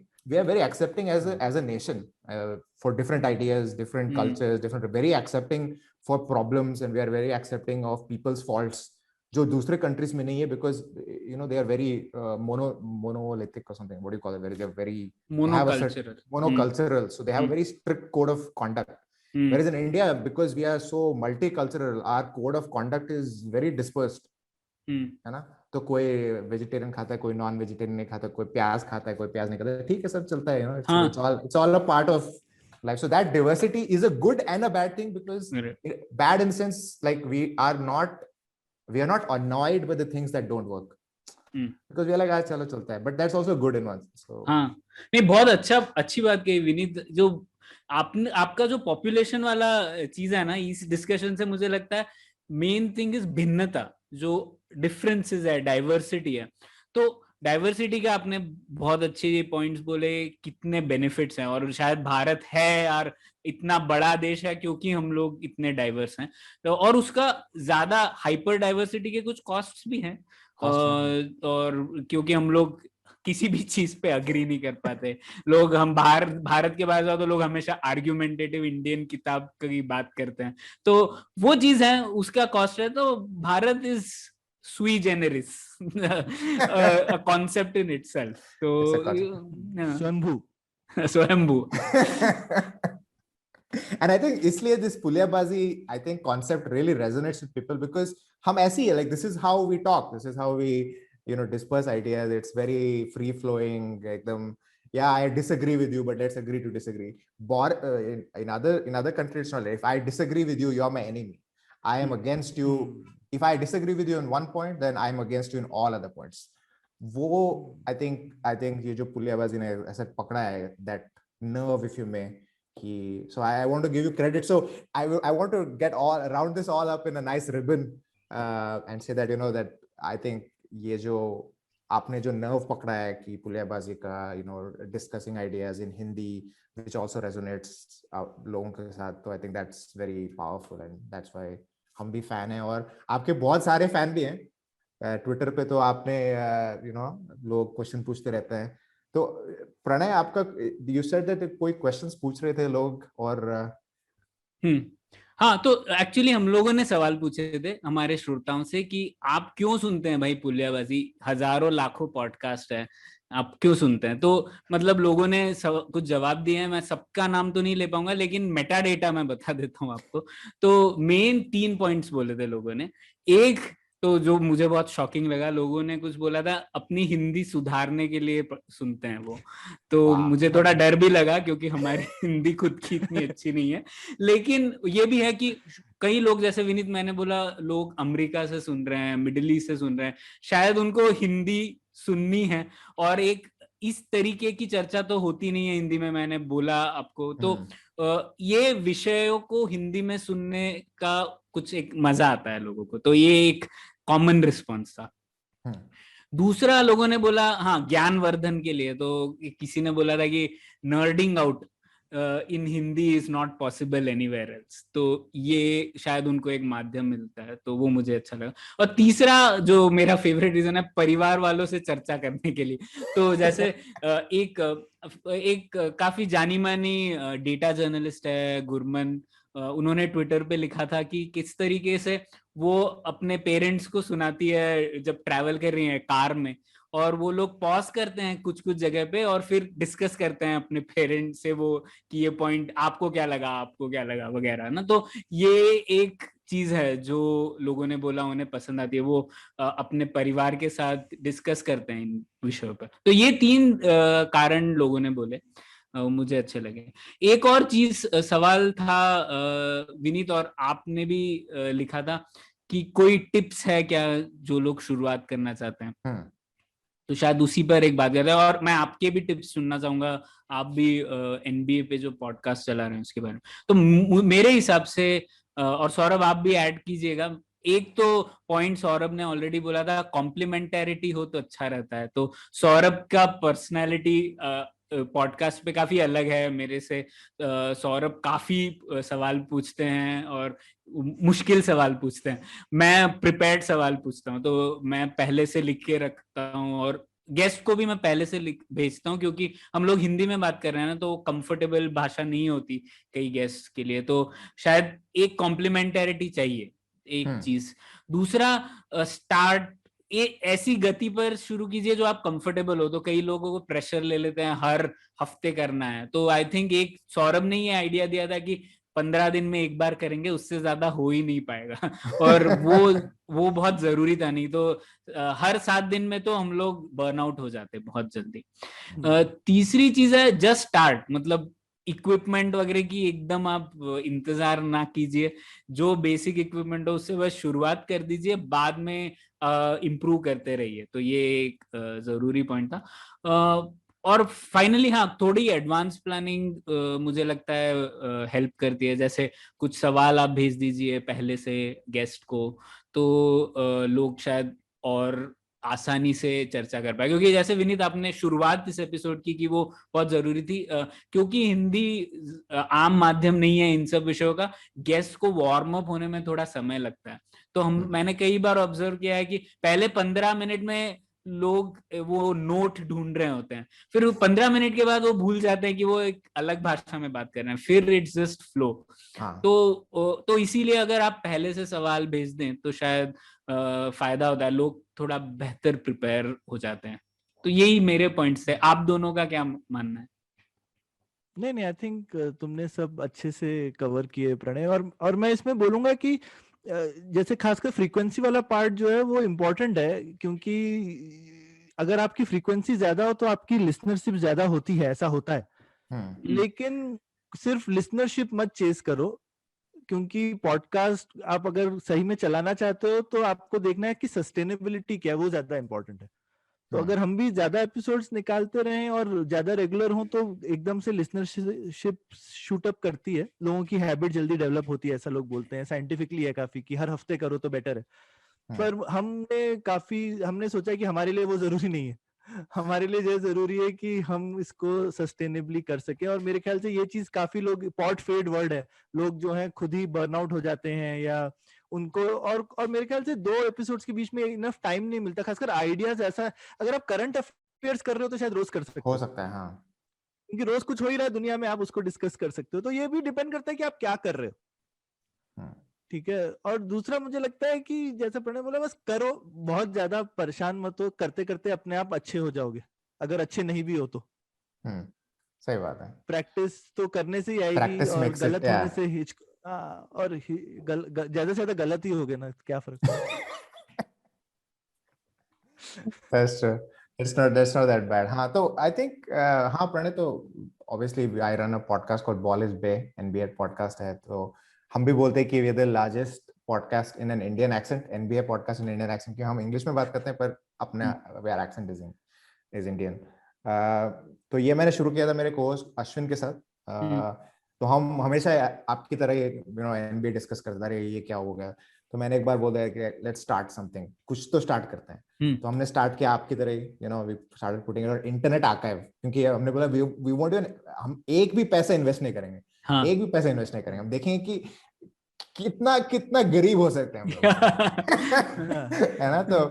तो वहां से शुरू किया, और हमारा जो पहला ब्रेक था जब NBA इंडिया ने दे सॉ कि अरे कोई कर रहा है पॉडकास्ट इंडिया में, और तो तब देन वी स्टार्टेड, क्या बोलते हैं उसको, प्रोफेशनलाइजिंग इट। तो मेरा जो हमेशा एक ही टिप्पणी होती है लोगों की कि लाइक जस्ट स्टार्ट और try to make it as conversational as possible, क्योंकि जो पॉडकास्ट सुनते हो, अगर तुम ज्ञान दे रहे हो ना, तो बोरिंग हो जाता है सुनने में कि क्या ज्ञान दे रहा है यार, I just want to hear a conversation about a topic which is interesting, बस खत्म। है ना। तो I think the biggest podcast that exist are very conversational, एकदम लाइट हार्टेड, नॉट क्या बोलते हैं उसे, trying to force the topic into their heads.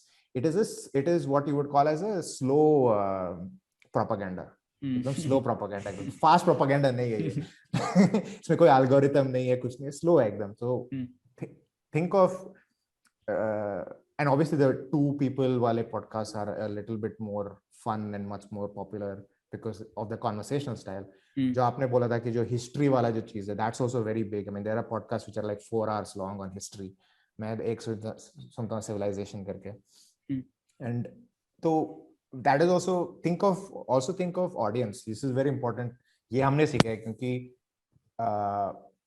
Podcast जो सुनते हैं वो सेल्फ सेलेक्टेड इंटेलेक्चुअल्स होते हैं, सेल्फ सेलेक्टेड कि हाँ मैं इंटेलेक्चुअल हूँ तो मैं पॉडकास्ट सुनूंगा, है ना। तो they don't even know this, but it's a self selection. So अगर तुम पॉडकास्ट करोगे तो try to have something that is stimulating to the mind, where people can think while they're listening to you. They're like, अरे हाँ ये हो गया, ये अरे ये टॉपिक आ गया, अरे वाह ये मैंने सीख लिया आज, है ना। तो वो एक चीज है, एंटरटेनमेंट नहीं होता है podcast, it's not an entertaining, at least the only entertaining podcast जो मैंने सुना है वो है serial, which basically blew up the podcasting. वो एंटरटेनिंग था, पर उसको प्रोड्यूस करने में बहुत पैसा लगा है, तो वो कोई नहीं कर सकता। तो I think conversational, intellectually stimulating, new ideas, वो उस टॉपिक पे अगर तुम करोगे तो it is better, it is much more easier to sustain it for a long term, in my opinion. So yeah, and be as cheap as possible.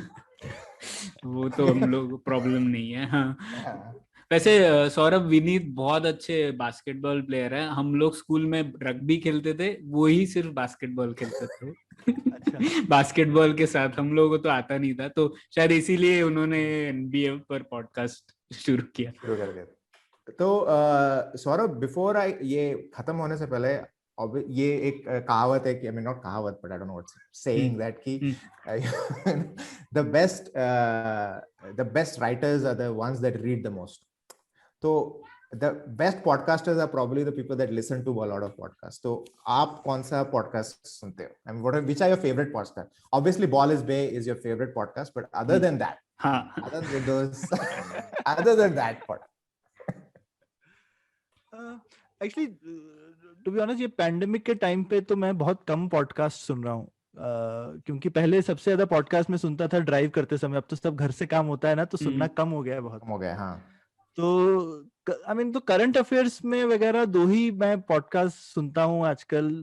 एक तो अगर मेरे को इंडियन पर्सपेक्टिव चाहिए होता है तो तक्षशिला का ऑल थिंग्स पॉलिसी है, रोज डेली पॉडकास्ट, वो सुनता हूँ मैं। और ग्लोबल पर्सपेक्टिव होता है तो इकोनॉमिस्ट के पॉडकास्ट्स हैं, वो सुनता हूँ मैं। तो यही 2 सुनता हूँ मैं थोड़े उससे। और थोड़ा एक लिटरेचर का आजकल स्पेशली मेरा बहुत ही फेवरेट पॉडकास्ट है स्टोरी जैम। एक आरती जैन जी एक स्टोरी, हिंदी स्टोरी सुनाती, हिंदी की कहानियां, प्रेमचंद, मंटो। अच्छा, और बहुत मतलब 10-15 मिनट की शॉर्ट स्टोरीज होती हैं, खत्म हो जाती हैं एकदम एक से एक कलाकार, सुभद्रा कुमारी चौहान, फणीश्वर नाथ रेणु, इन सब की कहानियां सुनी उनकी वजह से। तो बहुत टाइम से लिटरेचर पढ़ना कम हो गया था, तो स्टोरी जैम की वजह से लिटरेचर सुनने लगा हूँ आजकल। तो ये आजकल फेवरेट पॉडकास्ट है। इससे पहले 1-2 सुने जो कि जैसे आपने बोला थोड़ा नॉन स्टैंडर्ड हिस्ट्री, और एक आदमी का, डैन कार्लिन का हार्डकोर हिस्ट्री, जबरदस्त पॉडकास्ट है, 4-4 घंटे लंबे एपिसोड। वही मैं बोल ठीक रहा है। हाँ, तो वो, लेकिन मैंने सारे सुने उनके एपिसोड्स, तो वो एक फेवरेट पॉडकास्ट था मेरा। प्रणय, तुम क्या सुनते हो? मैं seen and unseen, Amit Verma का वो फेवरेट है, काफी चीजें पता पड़ती हैं। दूसरा इकोनॉमिस्ट के, हाँ, द इंटेलिजेंस जो इकोनॉमिस्ट का है वो भी काफी अच्छा है डेली कंजम्पशन के लिए। और तीसरा पॉडकास्ट तो नहीं है लेकिन पॉडकास्ट ऐप पर होता है, दो रीथ लेक्चर्स हैं, वो पता नहीं आप लोगों ने सुने कि नहीं। तो रीथ लेक्चर्स बीबीसी ने हर साल 1950 से लेके हर साल वो एक the best person in the world on a particular topic उसको लेकर आते हैं और 4 जगह पर एक टॉक करते हैं, एक भाषण देते हैं। तो उसका एक पॉडकास्ट सीरीज बनाया हुआ है। तो मतलब बर्ट्रैंड रसल जैसे लोग, ओपनहाइमर वगैरह जैसे मतलब दिग्गज लोगों की बात आप कार चलाते हुए सुन सकते हैं। तो वो मैं शायद मैंने पूरे एपिसोड खत्म कर दिए होंगे, लेकिन वो बात फिर से आप सुन सकते हो। वो एक घंटे का हर साल 4 एपिसोड होंगे बेसिकली। तो 1950 से लेके सोच लीजिए आप 2020 तक के सब एपिसोड्स हैं, बहुत उम्दा है, वो सुनने चाहिए। तो वो है। Very good, very good. This are मैं वो I am gonna try out ये पॉडकास्ट। तो I want to wrap it up. Thank you for letting me host this, both Pranay and Saurabh.